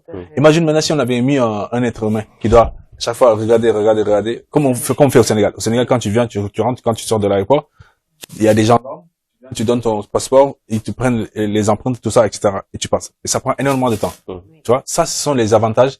Donc, les tâches répétitives, on peut mettre une intelligence artificielle qui permet de savoir quand tu mets un passeport, si c'est européen, tu passes. Ok? Ça, ce sont les avantages. Il y en a d'autres, hein, il y en a vraiment d'autres. Maintenant, les inconvénients, moi, j'en vois que deux. Honnêtement, j'en vois que deux. Le premier inconvénient que je vois, c'est que c'est sur la vie privée des gens. Oui. C'est-à-dire que si on l'utilise mal, hein, on peut rentrer dans la vie privée des gens. Ok? Oui. Ça, c'est la première chose. La deuxième chose, c'est que l'intelligence artificielle n'a pas d'émotion. C'est-à-dire que si tu dis, si tu mets en place une intelligence artificielle pour recruter des gens ou pour licencier des gens, elle va juste suivre ce que tu lui as dit de faire. Tu vois? D'accord. Ok, tu vois? Il y a pas d'émotion en fait. Donc alors que Il n'y a pas de corruption. oui, voilà, tout ça là, tu vois. Donc voilà, donc il y a ça comme inconvénient aussi. Ok, donc il y a la partie vie privée, il y a la partie aussi il y a pas d'émotion quoi. L'intelligence artificielle n'a pas d'émotion. Il fait ce que tu lui dis de faire. Tu vois? Je peux même ajouter une troisième chose. Une troisième chose, c'est que tout à l'heure j'ai dit qu'il y a plusieurs types d'intelligence artificielle. Donc si on donne l'intelligence artificielle c'est une machine. On lui donne des informations. On l'entraîne à répondre. Maintenant, si tu l'entraînes mal, il va donner de mauvaises réponses. Ok? Tu comprends ce que je veux dire? C'est-à-dire que, par exemple, on prend l'exemple de ChatGPT, par exemple, je reviens. Tu lui dis, donne-moi, je dis n'importe quoi, le 5e président du Sénégal. Si lui n'est pas entraîné à répondre à ce message-là, il va donner une mauvaise réponse. Et toi, tu prendras cette réponse comme acquise. Tu vois, alors que c'est pas une bonne réponse. Tu vois? Voilà. Voilà, selon moi, les inconvénients et les avantages de l'intelligence artificielle. D'accord. Alors, pour avantage, moi, je vais rajouter quelque chose. Peut-être vous pourriez même y contribuer. Alors, c'était lors d'un reportage sur France 24 avec Tech 24. Il y avait le prototype d'une maison connectée. Et donc, la maison connectée, vu que maintenant, beaucoup de femmes travaillent, ne restent plus à la maison, avec la maison connectée, de là où tu es à ton bureau, maintenant, genre avant d'aller à ton bureau, de sortir de la maison, tu peux mettre par exemple une soupe, par exemple, voilà, une casserole qui va faire cuire les légumes et tout. Et donc, en sortant de la maison, tu peux le mettre sur le gaz, sachant que c'est une maison connectée. En sortant du bureau, par exemple, tu avais chronométré par exemple 10 à 15 minutes. Directement de là-bas, après, tu éteins le gaz. Même chose aussi pour les portes de la maison, les fenêtres et tout. Il faudra juste appuyer sur un bouton ou commander via une reconnaissance vocale que tu veux, par exemple, que la porte soit fermée, que, par exemple, la chasse de la douche soit, fermée. Et par là, je vais aller un tout petit peu vers le Japon qui ont maintenant des toilettes connectées. Vous allez aux toilettes, par exemple, quand vous y allez, ils vont, par exemple, vous demander s'il faut descendre la chaise ou pas, s'il faut tirer la chasse et tout. Donc, l'avantage, en fait, c'est vraiment, comme vous aviez dit tout à l'heure, c'est le gain de temps. Ouais. Et de pouvoir faire plusieurs choses en même temps sans pour autant que l'être humain soit fatigué. Effectivement. Voilà. Je voudrais en ajouter même. Du point de vue agriculture, c'est aussi valable, hein, parce qu'aujourd'hui, nous, on peut aussi, on a des systèmes d'irrigation qui sont déclenchés de manière automatique avec l'intelligence artificielle. Donc, tu es à la maison avec ton smartphone, tu peux déclencher ton système d'irrigation. Tout à fait, voilà. Ouais. Tu vas justement la commande et le d'irrigation, le dispositif se met en place. Et récemment même, on m'a dit que même la SAED, pour pouvoir gérer les barrages qui donnent des milliers de mètres cubes par heure, et qui de temps en temps, parfois débordent même, lorsqu'il y a la marée haute, ça a causé des problèmes d'inondation dans la ville de Saint-Louis. Aujourd'hui, avec l'intelligence artificielle, ils sont capables de visualiser les mouvements de l'eau et de pouvoir déconnecter les capteurs même une heure de temps en avance, en fait. Tout à fait. À travers l'intelligence artificielle, en fait. Pour qu'il n'y ait pas de problème dans la gestion des barrages, en fait. Et Voilà. c'est beaucoup mieux. C'est beaucoup mieux, en fait. Voilà, Ça gestion, évite beaucoup de, il y a beaucoup de, l'aspect sécurité, en fait. Effectivement, que ce soit dans la sécurité, que ce soit même dans la santé, pour prendre une décision. Et j'ai un ami Voilà, qui voilà. travaille dans l'intelligence artificielle en Allemagne.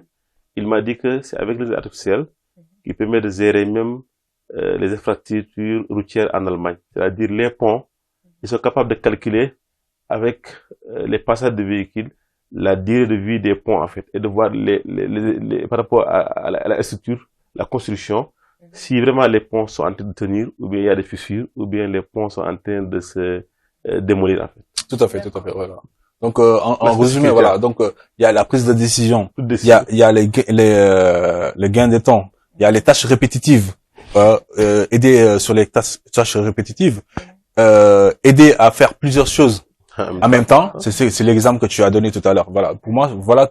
En tout cas, l'ensemble des. Il y en a d'autres aussi, hein. Mais voilà, l'aspect sécurité aussi, pareil. Les détectives de mouvement, etc. Ça, prévention. voilà, les préventions. Sur la partie santé aussi, pareil. La santé, pareil, ça permet aussi de détecter des maladies, etc. ou de prévenir sur certaines maladies. Sur la partie du business, e-commerce, ça permet de répondre à n'importe quelle heure à quelqu'un qui vient sur un site internet pour pouvoir acheter quelque chose, qui vient, qui dit voilà, moi j'ai pas reçu mon produit, ma commande. L'intelligence artificielle, ce qu'on appelle un chatbot, juste te répond en te disant quel est le numéro de la commande. Tu dis voilà c'est ça, tu mets le numéro de la commande. Le chatbot te dit il se trouve actuellement ici. Okay. Tu vois, tout ça c'est de l'intelligence artificielle. Tu vois, donc ça peut aider dans tout ça. Moi j'avais une question par rapport à vous deux. Oui. Est-ce qu'aujourd'hui ce qui se fait dans l'imagerie médicale, est-ce que ça c'est une partie prise dans l'intelligence artificielle ou pas? Imagerie médicale en fait, tout ce qui se fait. Oui, tout à fait. En fait, c'est l'imagerie médicale. Oui. En fait, tout à fait. Par exemple, si on a une intelligence artificielle qui permet de dire que si on a cette anomalie-là, ça permet de dire que c'est ça comme maladie. Ok? Donc, si l'intelligence artificielle a été programmée cela, c'est quelque chose qu'on utilise pour détecter une anomalie. On est d'accord? Donc ça, on peut dire que c'est de l'intelligence artificielle. Et pour parler un peu des inconvénients, est-ce que vous avez parlé un peu du fait que c'est un outil de guerre aussi? Oui, tout à fait. Justement. Mais après ça, C'est un outil de guerre. oui, c'est sur d'où le fait que je dis que ça dépend de la façon dont tu l'utilises. C'est comme l'argent, c'est la dépend de la façon dont tu l'utilises, quoi. D'accord. Donc, pour les inconvénients aussi, je voulais y venir. Par exemple, il y a une star internationale du nom de Billie Eilish qui est américaine. Billie Eilish, qui est une jeune américaine de 18-19 ans qui est vraiment en haut de la scène musicale aux États-Unis. Donc, on a pris une de ses photos. Tout ce qu'on a pris, en fait, c'était son visage. Et après, on l'a habillée de façon, on va dire, on l'a exhibée, au fait, en maillot de bain. Alors que la jeune fille, quand vous la voyez, elle est toujours habillée de manière toujours décente et couverte.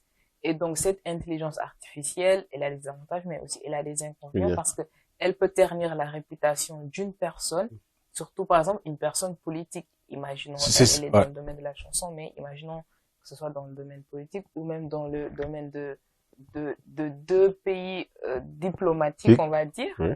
Donc, c'est ce que je disais tout à l'heure, c'est la vie privée, en fait. Ça rentre dans la vie privée.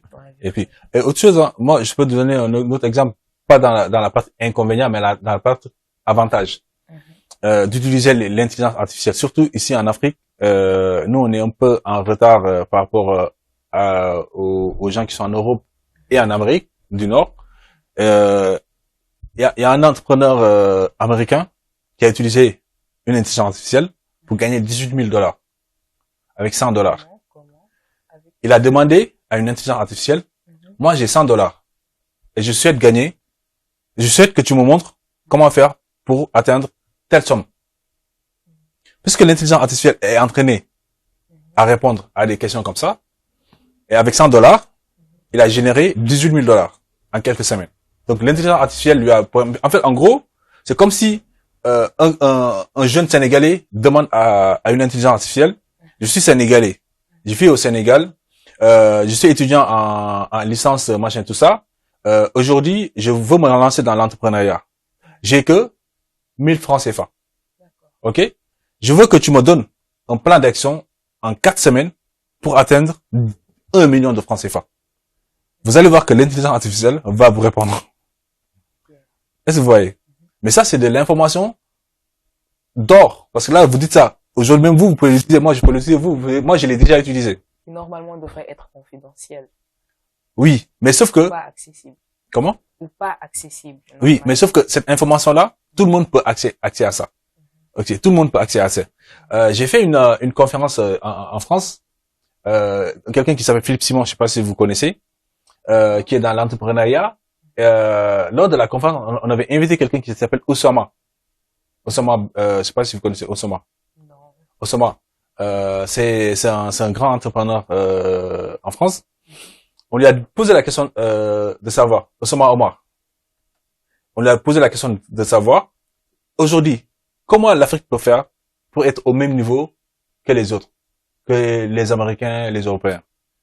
Il a dit, grâce à l'intelligence artificielle. Pourquoi? Parce qu'aujourd'hui, avec l'intelligence artificielle, on a accès à toutes les informations des gens qui sont en Europe, des gens qui sont en Amérique, etc. Ok? On est au même niveau d'information. Est-ce que vous voyez? Vous voulez faire un business model, vous pouvez avoir accès au même niveau d'information de comment on fait un business model partout dans le monde. Donc, personne ne peut être au-dessus de toi puisque tu sais que grâce à l'intelligence artificielle, tu peux avoir cette information-là. Donc, on peut dire qu'il y aura un rattrapage intellectuel. Exactement. Donc, aujourd'hui, nous aussi, aujourd'hui, pour moi, d'où le fait que l'intelligence artificielle, aujourd'hui, c'est vraiment une révolution. Honnêtement. C'est une révolution aujourd'hui. Et il faut pas qu'on soit en retard par rapport à cela. D'accord. Alors, toujours sur l'intelligence artificielle, bien sûr, est-ce que vous êtes d'accord avec le fait que les élèves ou les étudiants utilisent l'intelligence artificielle pour faire leurs examens, leurs devoirs, ou même la rédaction de leur mémoire? Ça aussi, je vais te donner deux exemples. Un exemple concret que moi j'ai vécu quand j'ai fait mes études en France. Nous, on nous donnait accès à nos cahiers. Quand on était en examen, on nous donnait accès, en école d'ingénieur, on nous donnait accès à tout. C'est pas le fait d'avoir l'information qui compte, c'est le fait comment tu vas l'utiliser. C'est ça qui compte. Si on te dit tout à l'heure, tu avais posé la question de savoir comment, si avec un hectare, est-ce qu'on doit mettre un cerf, combien on doit compter ça. Ça dépend de la il t'a répondu, il faut un quart, il faut prendre un quart et il faut 15 millions à peu près. Ok? Donc c'est la façon dont on va utiliser l'information qui compte en fait. Ok? Voilà. Pour moi, oui. Pour moi, oui, il faut donner accès à cette information. Parce que c'est pas le fait de retenir ces informations-là qui compte. C'est la façon dont tu vas l'utiliser derrière. Tu vois? C'est la façon dont tu vas l'utiliser. C'est ça qui va faire la différence en fait. Ok? Voilà. Mais vous pensiez pas qu'il y aurait aussi une culture de la paresse intellectuelle chez les jeunes avec cette utilisation? Selon moi, non. Pourquoi? Parce que il faut savoir poser la bonne question. Aujourd'hui, tu as envie de savoir comment j'ai fait pour exemple, pour avoir mon diplôme. Si tu me poses pas la bonne question, je vais pas te donner la bonne réponse. C'est la même chose sur l'intelligence artificielle. L'intelligence artificielle, il faut lui poser la bonne question pour avoir la bonne réponse. Oui, et grâce à cela, je me souviens d'un devoir qu'on avait fait en classe de terminale. En terminale, le L2 série littéraire. Donc, on avait un devoir d'anglais. Maintenant, il y avait une de nos camarades de classe, une fille, elle avait eu à utiliser Google en se cachant, en fait. Elle a utilisé son portable et tout. Et à la fin du devoir, quand on a rendu les copies, on a vu qu'elle avait eu, je pense, 2 ou 4. Et nous qui n'avions pas eu à utiliser l'Internet, on a eu comme une autre moyenne. Et d'un coup, une fille qui était derrière et qui l'avait vue a commencé à rire, surtout quand elle était allée réclamer.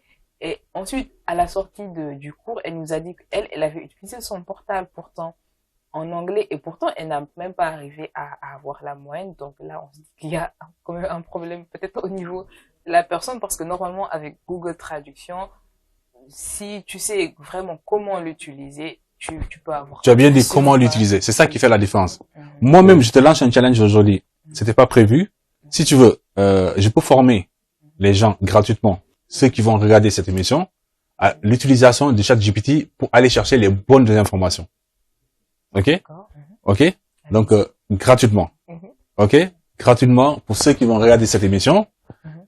Ils te donnent, ils s'inscrivent grâce à toi et derrière je peux les former gratuitement sur une session ou deux sur l'utilisation de l'intelligence artificielle pour pouvoir réaliser certaines choses en fait. Et sincèrement, je te dis sincèrement, aujourd'hui en Afrique on est très en retard. Moi il y a une semaine j'ai donné un cours en ligne à des gens en Côte d'Ivoire en ligne. Personne ne savait même pas c'est quoi l'intelligence artificielle. Ah oui? Ils entendaient ça comme ça mais ils savaient pas. En Europe quand tu vas, plus de 70% des jeunes savent c'est quoi l'intelligence artificielle. Nous, on est très en retard. Et grâce à ça, on peut avancer, on peut quand même gagner du temps sur certaines choses. On peut gagner du temps sur beaucoup de choses même. Ok? Yeah. Donc, le temps que tu passes pour aller chercher, je sais pas. Moi, par exemple, quand je suis au Sénégal, voilà, moi, je suis au Sénégal, j'ai envie d'ouvrir une entreprise. Je vais sur l'intelligence artificielle, je lui demande comment on fait pour ouvrir une entreprise au Sénégal. Ça me fait gagner du temps. Et je fais les démarches nécessaires et je gagne du temps. Il y a beaucoup de choses comme ça on peut réaliser ici au Sénégal, hein, sans pourtant aller aux États-Unis ou en France, hein, et rien qu'en étant ici, tu vois. Il y a des informations. La meilleure chose, c'est à avoir, ce qui est précieux, c'est l'information. L'information. Si tu as la bonne information, tu peux avoir tout ce que tu veux. Tout à fait. Voilà. La bonne information. Bon, déjà avec la ligne téléphonique Orange avec les passes internet, nous voyons que vous avez une connexion gratuite de 1 giga entre minuit et 6 heures du matin. Il y a des personnes qui préfèrent aller sur Netflix et suivre une bonne dizaine de films. Ouais. D'autres veulent aller lire des mangas. D'autres sont là pour écouter de la musique. C'est bien de se divertir, mais après tout, il faut aussi se cultiver et aussi avoir accès à l'information. Et dans le domaine de l'entrepreneuriat, c'est vraiment le problème majeur des jeunes. Donc, à ceux qui nous suivent, utiliser ce temps offert quand même pour la recherche d'information et pouvoir accéder à ce que vous souhaitez. Alors, à présent, l'intelligence artificielle avec le domaine des entreprises. Est-ce que, en fait, bon, normalement, c'est une révolution pour les entreprises d'utiliser l'intelligence artificielle, mais pour les salariés qui sont en train de travailler, est-ce que ce n'est pas pour eux une crainte de perdre leur travail avec cette utilisation? Ça dépend en fait, ça dépend. Il y a certains salariés qui l'utilisent, il y a certains salariés qui l'utilisent pour gagner du temps dans leur travail, et il y en a d'autres qui craignent en fait que ça remplace leur travail. Ok? Maintenant, tout dépend en fait de la façon dont, comme je dis tout à l'heure, tout dépend de la façon dont on utilise l'intelligence artificielle. Exemple concret, Auchan. Je sais pas si Auchan ici on le fait. Auchan par exemple, tu peux venir scanner tes produits, sortir pour gagner du temps. Oui. Tu vois, au lieu de mettre quelqu'un devant qui va scanner. Il y a des scans en Europe par exemple qui existent. Vous venez, vous scannez vous-même, vous payez et vous sortez. Il y a une seule personne qui est devant au cas où s'il y a un problème. Ok? Dans ce sens-là, ça fait gagner du temps à l'entreprise. On est d'accord? Oui. Voilà. Maintenant, pour le salarié qui était là à la caisse, cette personne-là, peut se dire que ouais là, je perds du temps. J'ai craint pour mon travail. Moi, selon moi, il faut mélanger les deux. Pourquoi? Parce que, comme je dis, la machine, l'intelligence artificielle n'a pas d'émotion. L'être humain a de l'émotion. Oui. Ok? C'est ça qui fait la différence. C'est-à-dire que une vieille qui passe, hein, nos grands-mères qui viennent pour passer, pour acheter, pour faire payer, l'intelligence artificielle ne peut pas gérer ça. On va pas savoir que c'est une vieille ou c'est pas une vieille.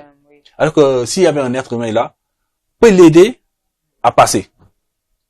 Est-ce que vous voyez? Donc pour moi, il faut savoir utiliser les deux. Ok, il faut savoir utiliser les deux et même combiner les deux pour avoir un meilleur résultat. D'accord. Donc il faudrait avoir aussi une assistance technique. Et là, je vais prendre l'exemple de l'autoroute à péage avec Eiffage. Si vous voyez, d'habitude, il y a 3 ou 4 voies. Pour ceux qui vont vers Tiaroy, vous verrez que celle de gauche, c'est vraiment automatisé, vous passez. Mais toujours dans le troisième kiosque, il y a toujours des personnes. Et si la voiture n'arrive pas à faire lire sa carte magnétique, donc ils viennent pour lever directement le panneau et qu'ils puissent passer. Maintenant, imaginez s'il n'y avait pas cette personne. Vous voyez? Imaginez s'il n'y avait pas cette personne, ça allait compliquer. Vous êtes d'accord? Maintenant, imaginez il n'y avait pas la machine, il n'y a que la personne. Donc il y aura beaucoup d'embouteillages. Oui. D'où le fait de combiner l'intelligence artificielle et l'être humain, c'est vraiment un bon combo, selon moi, pour gagner, en fait, en termes de productivité, en termes de prise de décision, en termes de tout ce que vous voulez, en termes d'avantages pour l'intelligence artificielle. D'accord. Mais là, je vais quand même prendre un autre exemple dans le cas où l'intelligence artificielle est une crainte pour des salariés. Par exemple, à l'université Cheikh Anta Diop, les étudiants perçoivent chaque mois leur bourse ou leur rappel par 3 ou 6 mois ou chaque début d'année. Et donc, avant, la bourse, elle était donnée, en fait, de main à main. Il y avait des gens qui étaient là pour faire cela. Il y avait de longues queues, évidemment. Mais maintenant, aujourd'hui, nous sommes en 2024. Les étudiants reçoivent leur bourse par des transferts automatisés avec Orange Money, Weasel, Free Money et autres. Et quand moi je suis y allée là-bas, il n'y avait plus cela, mais on a eu à me raconter que avant que les autorités prennent la décision de pouvoir faire des transferts automatiques pour faire beaucoup plus rapide, les salariés qui étaient là-bas étaient en train de faire des grèves et tout. Et moi, je me dis que peut-être ces salariés n'avaient pas les compétences requises pour après pouvoir gérer l'assistance technique au niveau de ces applications. Parce que, par exemple, avec les applications, CESAPay et Weasel, des fois, il y a pas mal de problèmes pour que les étudiants perçoivent. Parfois, il faut carrément aller jusqu'à l'agence pour qu'ils puissent activer et le faire. Et donc, cette crainte, quand même, certes, on peut allier les deux, mais parfois, face, je vais dire, par exemple, à la différence de génération, il y a des gens qui se perdent par rapport à ça. C'est vrai. Moi, comme j'ai dit, pour moi, il faut allier les deux parce qu'il y en a, ils peuvent pas utiliser l'intelligence artificielle. Il y en a, ils pourront pas venir scanner ou ils pourront pas venir passer avec quelque chose parce que ces personnes-là ont besoin d'avoir une personne à côté pour les aider. Mais il y en a d'autres, si ça peut passer rapidement, pourquoi pas laisser l'intelligence artificielle faire son travail, quoi. Désolé. Et En aussi, fait, moi, je voulais dire quelque chose de très intéressant. En fait, l'intelligence artificielle aussi, ça peut beaucoup aider dans ce domaine, en fait. Ça peut aider dans beaucoup de domaines, surtout la mécanique, par exemple. Moi, je me rappelle bien, par rapport au diagnostic automobile, les gens prenaient beaucoup de temps pour voir les pannes, en fait. Aujourd'hui, avec des capteurs, que les mécaniciens même, installent dans la voiture, ça permet de faire un diagnostic global, Tout à fait. de situer automatiquement la panne. Oui, c'est ça. Et d'aller directement réparer, en fait. Donc ça permet de gagner du temps. Voilà. C'est Ça revient toujours gain du temps. Et aussi, ça rend plus efficace le diagnostic. Parce que autant, beaucoup tâtonnaient pour trouver la panne et causer d'autres pannes en même temps. Oh, tout à fait, oui. Et aujourd'hui, avec ces capteurs, ça permet d'anticiper même si d'autres pannes qui doivent venir. Tout à fait. Ça permet de faire un état général de l'appareil, en fait. Tout à fait, oui, voilà. Donc, moi, par exemple, tous les mois, je pars, c'est mon mécano. Il faut un diagnostic général qui permet de voir même les pannes qui doivent venir les mois. Ouais, tout à fait, ouais. C'est important. Si vous rapportez ça au domaine de l'agriculture aussi, nous, on utilisait beaucoup de main-d'œuvre, par exemple. On avait une exploitation agricole où on utilisait beaucoup de main-d'œuvre pour faire ce qu'on appelle les moustiquaires, en fait. Ouais. Les moustiquaires, c'est la forme d'une cigale tunnel qui permet de conserver les plantes, de créer un microclimat et aussi de lutter contre les maladies et les insectes, en fait. Ça, on le faisait avec des personnes. Il nous arrivait parfois de recruter 400 personnes pour 100 hectares. Voilà. 400 personnes par jour, hein, pendant 15 jours pour qu'ils puissent faire ça. Mais, à la fin, on a des machines qui sont capables de le faire, des machines. Tout à fait, voilà. Une machine qui remplace 400 personnes. C'est vrai que du chômage, hein. C'est ce que je disais l'autre fois. Ça aussi, c'est un inconvénient. Mais on peut, après, La machine, elle est manipulée par 2 personnes. Ouais. Mais après, oui. essayer d'instaurer peut-être quoi, un suivi technique ou un suivi En fait, moi, je pense que, ces personnes, on peut les utiliser autrement. Oui. Hein? Pas forcément à faire de la main d'œuvre, en fait. Pas forcément à faire quelque chose qui est fatigant. En fait, l'intelligence artificielle, à la base, c'était pour gagner du temps. On l'utilisait pour gagner du temps uniquement. Pour booster. Voilà, pour gagner du temps. Et aujourd'hui, même si aujourd'hui on utilise beaucoup l'intelligence artificielle, par exemple, je dis, moi, mon agence que j'ai, j'utilisais ce qu'on appelle les copywriters. Les copywriters, c'est ceux qui écrivent un site internet. Tout ce qui se trouve sur le site internet, hein, c'est eux qui l'écrivent. Moi, je payais quelqu'un 300 000, 350 000 pour m'écrire ça. Mais aujourd'hui, grâce à ChatGPT, je ne paye plus quelqu'un par ça, tu vois. Je fais gagner de l'argent à moi-même et derrière, je peux l'utiliser ChatGPT pour avoir les mêmes informations que lui, il aura, quoi, tu vois. Donc, à la base, c'était pour ça, en fait. C'était pour gagner du temps. Oui. Et tu vois, c'était pour gagner du temps. Mais aujourd'hui, ces personnes, on peut les utiliser autrement pour moi. Tu vois, c'est pas forcément les mettre dehors, mais on peut les utiliser autrement. Surtout les produits, surtout les travails, surtout tout ce qui est en rapport avec le travail dur. Oui, c'est très positif. Voilà, Aussi, les la main-d'œuvre, tout précision ça. aussi, c'est important. Par exemple, ceux qui font le conditionnement de la pomme de terre à grande échelle. Lorsque les pommes de terre arrivent, c'est avec des cailloux, des sables. Avec l'état artificiel, la lame est capable de séparer les pommes de De terre, faire le tri. même les calibrages, et aussi je des vois. cailloux, des grains de sable, tout ça.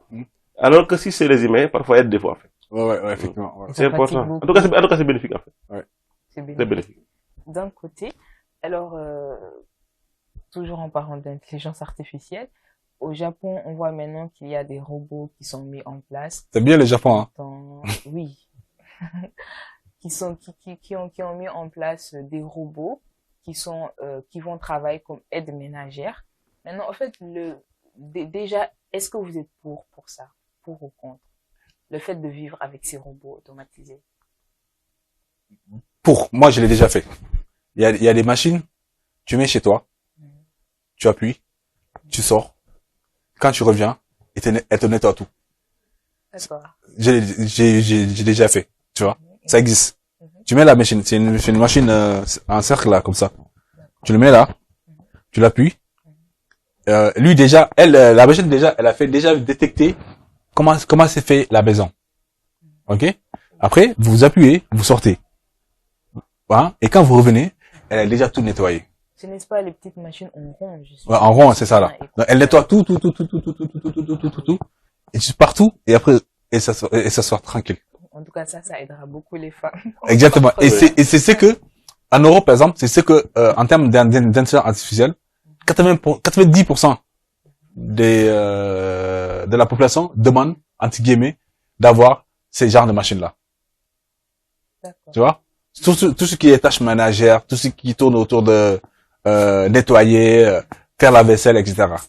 Il y a même des machines qui existent pour faire la vaisselle. Oui. Voilà. Même pour nettoyer, etc. Voilà. D'accord. Mais aussi, le fait d'utiliser une machine, déjà avec le téléphone portable, en France, je ne sais pas si vous avez eu à suivre, le fait que je pense c'est entre l'iPhone 12 et l'iPhone 13, je pense que c'est l'iPhone 12, où on a dit qu'il y a un danger à l'utiliser parce qu'elle émet trop d'ondes. Et donc, du coup, dès que cette annonce avait été faite, il y avait beaucoup de Français qui avaient eu à échanger leur iPhone 12 en disant que oui, toi qui as l'iPhone 12, tu n'es plus au top et que c'est dangereux pour la santé. Mais parlons du cadre général du portable. D'habitude, on dit que le portable, par exemple, pour les hommes, de pas le mettre dans la poche parce que ça va causer, par exemple, peut-être que ça peut causer on va dire, la fertilité de l'homme, on le dit. Et aussi, on dit que quand on dort, le portable ne doit pas être trop exposé face à nous à cause des ondes. Et vu que les portables émettent des ondes, est-ce que ces robots aussi qui vont être dans ta maison, est-ce qu'ils n'émettent pas aussi des ondes? À toute honnêteté, je ne sais pas. Voilà, je ne sais pas du tout si ça émet des ondes. La seule chose que je sais, en fait, c'est que ces machines sont programmées pour faire ça. Ces machines, c'est de l'intelligence artificielle. Elles sont programmées pour réaliser des tâches. Maintenant, est-ce qu'en parallèle de ça là, ces machines émettent des ondes? Je ne suis pas sûr. D'accord. Voilà. Et aussi, je ne sais pas si vous aviez un aperçu des ondes là-dessus. Si vous pouviez un tout petit peu nous parler de quoi en fait il s'agit quand on parle d'ondes magnétiques. Ça aussi, c'est pas un sujet que je maîtrise. Honnêtement, pas pour ondes. Mais tenons à l'esprit que les téléphones portables émettent des ondes et qu'il ne faudrait pas tout le temps être exposé à cela, surtout à leur lumière durant la nuit. Alors, je pense que je vais même aller faire des études en intelligence artificielle, pourquoi pas. Alors, il y avait en 2004 un film très célèbre qui est jusqu'à présent regardé, qui était appelé iRobot, dont l'acteur principal était Will Smith aux États-Unis et dont le robot qui était à l'intérieur s'appelait Sony. Maintenant, dans le film, en fait, la ville, ou je vais dire le monde, était vraiment automatisé. Tout le monde utilisait des robots pour nettoyer ou pour pouvoir exécuter des tâches. Et par la suite, on avait vu que Sony, par la suite, a commencé à avoir des émotions, commençait à avoir une pensée parce que Sony, il y avait eu une personne qui lui avait en fait, ordonné de tuer un individu qu'il a fait, et que par la suite, quand on lui a demandé est-ce que c'est toi qui as commis ce meurtre, il a répondu non. Et dans la norme, normalement, il devait obéir et dire la vérité. Et non seulement il a fait ça, et quand il a vu que les humains s'étaient rendus compte que c'était lui l'assassin, il est allé à l'embarcadère là où étaient stockés tous les robots, et il les a, réglés, et fait en sorte qu'ils s'étaient allés confronter les humains, genre il y avait une bataille, les humains étaient en train de se battre avec les robots. Donc le fait que ce Sony-là, ce robot, qui était normalement destiné à exécuter les ordres des humains, se retrouve à avoir une pensée et à même se rebeller contre eux, est-ce que vous pensiez, ou est-ce que, vu que vous êtes un professionnel là-dessus, est-ce que l'intelligence artificielle un jour pourra se retourner contre les humains? Ok, pour répondre à ta question, c'est simple, hein. C'est juste de la fiction.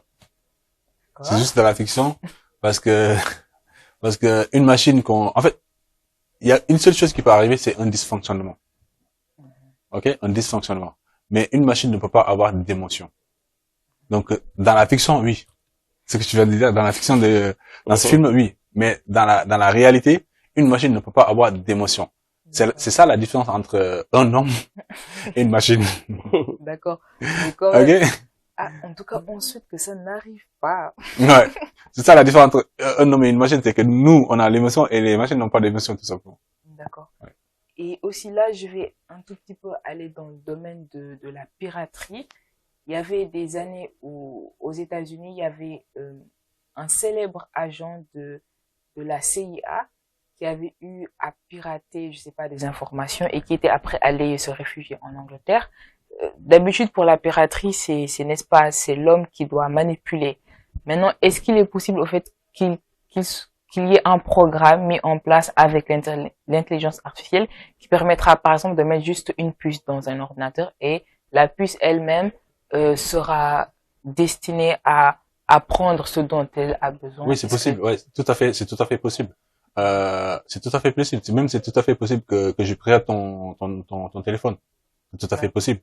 C'est ce que je disais tout à l'heure quand tu m'as posé la question de savoir c'est quoi les inconvénients de l'intelligence artificielle. Je t'ai dit que il y a aussi la partie vie privée, tu vois. Donc l'intelligence artificielle aussi permet d'aller checker la vie privée des gens, tu vois, d'aller de manière pirater la vie privée des gens. Ça peut arriver aussi, tout simplement. D'accord. Alors là, je pense qu'on a vraiment fait le tour de la question, hein. Pour moi, je pense qu'il n'y a plus de secret pour le domaine de l'intelligence artificielle. Alors, je rappelle le thème. C'était le développement, le thème c'était l'intelligence artificielle pour la rubrique tech. Et nous avions parlé de la conception, de l'éclaircissement des concepts en disant que de faire comprendre que l'intelligence artificielle, en fait, c'était juste le fait qu'un appareil ou une application technologique puisse simuler les traits ou les comportements d'une personne et de dire que pour entrer et qu'il y a aussi deux domaines d'application de l'intelligence artificielle. Il y a pour les utilisateurs ceux qui utilisent carrément les applications et ceux qui confectionnent les machines. Pour les études à faire, il existe une licence et un master, mais il est aussi possible de le faire en 3-4 mois ou d'avoir des certifications et que aussi il y a des avantages à utiliser l'intelligence artificielle comme il y a des inconvénients. Les avantages, déjà, l'avantage principal, c'est le gain de temps, les tâches répétitives, la sécurité, aussi le chatbot. Et pour les inconvénients, il y a la vie privée dont beaucoup de personnes sont victimes. À peu près que la vie privée. Il y a les mauvaises informations. Voilà, les mauvaises informations aussi qui sont. C'est comme l'exemple que tu as donné par rapport à la personne à qui on a enlevé la photo, on a modifié sa photo. Et que pour les élèves et étudiants, certes, pour certains, ça peut paraître comme un inconvénient, mais en fait, c'est vraiment une source d'information qui va permettre à la personne d'avoir beaucoup plus de culture générale. Et aussi du côté entrepreneuriat, au lieu de payer des personnes qui vont bien sûr concevoir ton site web, tu peux aller faire tu peux demander par exemple à un outil qu'on appelle ChatGPT qui est beaucoup utilisé pour tout ce qui est recherche et autres. Par exemple, un codage du site web dont tu veux et dont tu pourras copier dans le logiciel et qui te fera moins de dépenses. Je vais juste pour les entrepreneurs. préciser par rapport à cela. En fait, ChatGPT, c'est un moteur de recherche. ChatGPT, D'accord. c'est un moteur de recherche qui est branché sur Internet. D'accord. Ok, qui est branché sur Internet. Et quand tu lui demandes une information, il va chercher sur Internet. Là où on a écrit ça, il te le donne. Il te le résume, il te le donne. Il va aussi, au fait, faire le tri. On va dire. Il reformule, Mhm. il fait le tri, il te donne l'information. Exemple, si il y a 10 personnes qui ont dit que le Sénégal c'est le meilleur pays au monde, et qu'il y a 2 personnes qui ont dit que sur d'autres sites que le Sénégal c'est le meilleur, c'est pas le meilleur pays au monde, et lui il va prendre les 10 réponses là. Tu vois, il va dire que oui, le Sénégal c'est le meilleur pays au monde. Tu vois? Ok. Ok? Donc c'est juste un moteur de recherche, ok? Qui est branché sur Internet, tout simplement. D'accord. Il va chercher les informations un peu partout. Google, lui, te donnait les liens pour Oui. cliquer, mais Et les eux, ils te reformulent, ils te résument, entre guillemets, Tout. les éléments que tu as besoin, ils te le donnent par rapport à ce qu'on appelle un prompt, par rapport à la question que tu lui as posée. Si tu dis que c'est qui Mayang, il va te faire un résumé du Bayang le plus célèbre au monde, tu Oui. vois. Maintenant, si tu dis c'est quelqu'un qui travaille sur chez Radio, Télé, École, etc., tu donnes beaucoup plus d'informations. Il va chercher les informations sur toi D'accord. et non sur notre Bayang. Tu vois un peu. D'accord. Voilà. Donc c'est un moteur de recherche ChatGPT. D'où le terme ChatGPT. Chat, c'est oui. discussion. GPT, c'est générative pré training. Entraîner. En fait, c'est une machine qui est entraînée à répondre, tout simplement. Qui est pré-entraînée, quoi, à répondre à des questions, tout simplement. D'accord. Ok? Voilà. Donc, chat... Par contre, Mhm. juste pour finir aussi, Mhm. pour créer un site internet, on peut le faire en 5 minutes. D'accord. Il y a un autre outil intelligent, d'autres outils intelligents artificiels qu'on peut utiliser pour créer un site internet, par exemple. Comme Wix. Wix, je sais pas si vous connaissez. Wix, c'est pas, non, Wix, Wix, c'est des templates que tu utilises. C'est pas pareil. Ok. Il y a des intelligences artificielles. Tu dis que je veux un site internet sur ça, il te le crée en 5 minutes. 5 minutes. Ok? D'accord. Et c'est payant ou gratuit? Il y en a qui sont gratuits, il y en a qui sont payants. Avoir un logo. Tu peux créer un logo en 2 minutes. Tu dis que voilà, je veux un logo qui est comme ça. Tu crées un logo. D'accord. Est-ce que tu vois, je veux une image, du présent Macky Sall et du présent, tel. Il te crée une image avec les 2 personnes. Oui. D'accord. Ça existe. J'ai peut-être pas de en fait, malheureusement. Ouais. Voilà. Donc, il y a beaucoup de Pas choses de comme mal, ça. en fait. Il y a beaucoup d'outils comme ça qui existent aujourd'hui. C'est juste que c'est le manque d'informations d'où le fait Oui. que je t'ai proposé. S'il y a des étudiants ou des élèves qui se le souhaitent, je peux leur former gratuitement sur ces outils-là en 1 heure, 2 heures de temps pour qu'ils puissent avoir l'idée de tout ce qu'ils ratent, en fait, s'ils connaissent pas ces outils-là. Franchement. Ok? Et nous ratons vraiment beaucoup de choses. Déjà, la conception de site internet qui relève vraiment d'énormes dépenses. Et Tout à fait. aussi, il faut souligner qu'au fait, les Sénégalais, ou peut-être, je veux dire, même les Africains, ne se sont pas encore tournés à fond sur ce sujet. Et je pense qu'ils devraient le faire Tout à fait. rapidement, notamment avec les robots qui nettoient la maison. Là, je pense que ça sera une très bonne nouvelle pour Enfin, ça existe depuis longtemps, hein. nos mamans. Ça existe Ouais, depuis Oui, longtemps, oui, ça existe, mais tout le monde n'est pas au courant. Exactement. Voilà. Voilà. Et donc, la préoccupation dont j'avais posée concernant ce film, dans cette intelligence artificielle, ce robot s'était retourné contre les êtres humains, apparemment, c'est une fiction. Donc, ça ne peut pas arriver vu que c'est nous-mêmes qui programmons les logiciels et les machines, à part s'il y a un dysfonctionnement. Et ça, bien sûr, nous ne le souhaitons pas. Alors, nous vous remercions infiniment, Abdoulaye Souma, qui est élève ingénieur en intelligence artificielle, ingénieur en lean management, business developer, expert en acquisition de clients. Qu'est-ce que vous dites comme dernier mot à Téléécole et aux auditeurs qui nous suivent? En tout cas, merci beaucoup, Marianne, ça m'a fait plaisir d'échanger avec toi et avec Aliou aussi. Moi, c'est ce que je vous souhaite dire, c'est juste, formez-vous. L'information, elle est précieuse. Donc, si on détient l'information, on détient beaucoup de choses. Ok? Donc, formez-vous sur l'intelligence artificielle. Puis voilà, quoi. Moi, c'est ça que je voulais. Formez-vous. Tournez-vous en tout cas vers la technologie.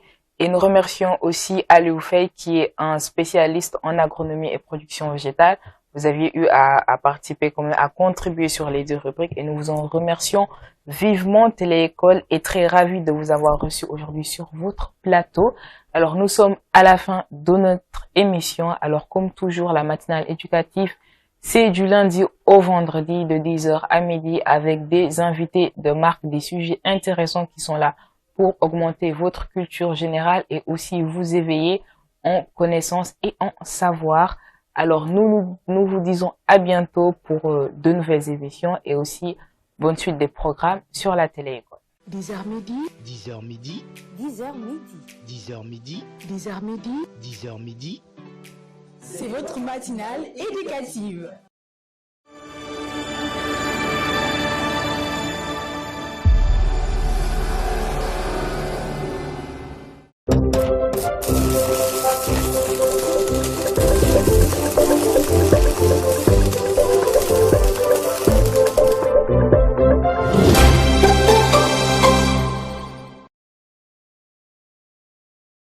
Dix heures midi, 10h midi, 10h midi. 10h midi, 10h midi, 10h midi. C'est votre matinale éducative. Puissante que l'on puisse utiliser pour changer le monde, comme le disait Nelson Mandela. Raison pour laquelle Téléécole initie sa nouvelle émission, la matinale éducative, le 10h midi. Je ne serai pas seule pour le lancement, je serai en compagnie de Mohamed Ballo. En effet, Maya, promouvoir l'éducation et la formation a toujours été la mission de la première télé éducative de l'Afrique au Sénégal. C'est pourquoi, dans cette matinale, nous allons profiter pour proposer des contenus pédagogiques de qualité. Par rapport à ces contenus, nous parlerons d'éducation, nous parlerons d'histoire, de sport et culture et de la citoyenneté. Ce sera sur Téléécole, la première chaîne de télévision éducative en Afrique au Sénégal, en synchro avec la radio école 106.1. 10h midi, votre matinale éducative.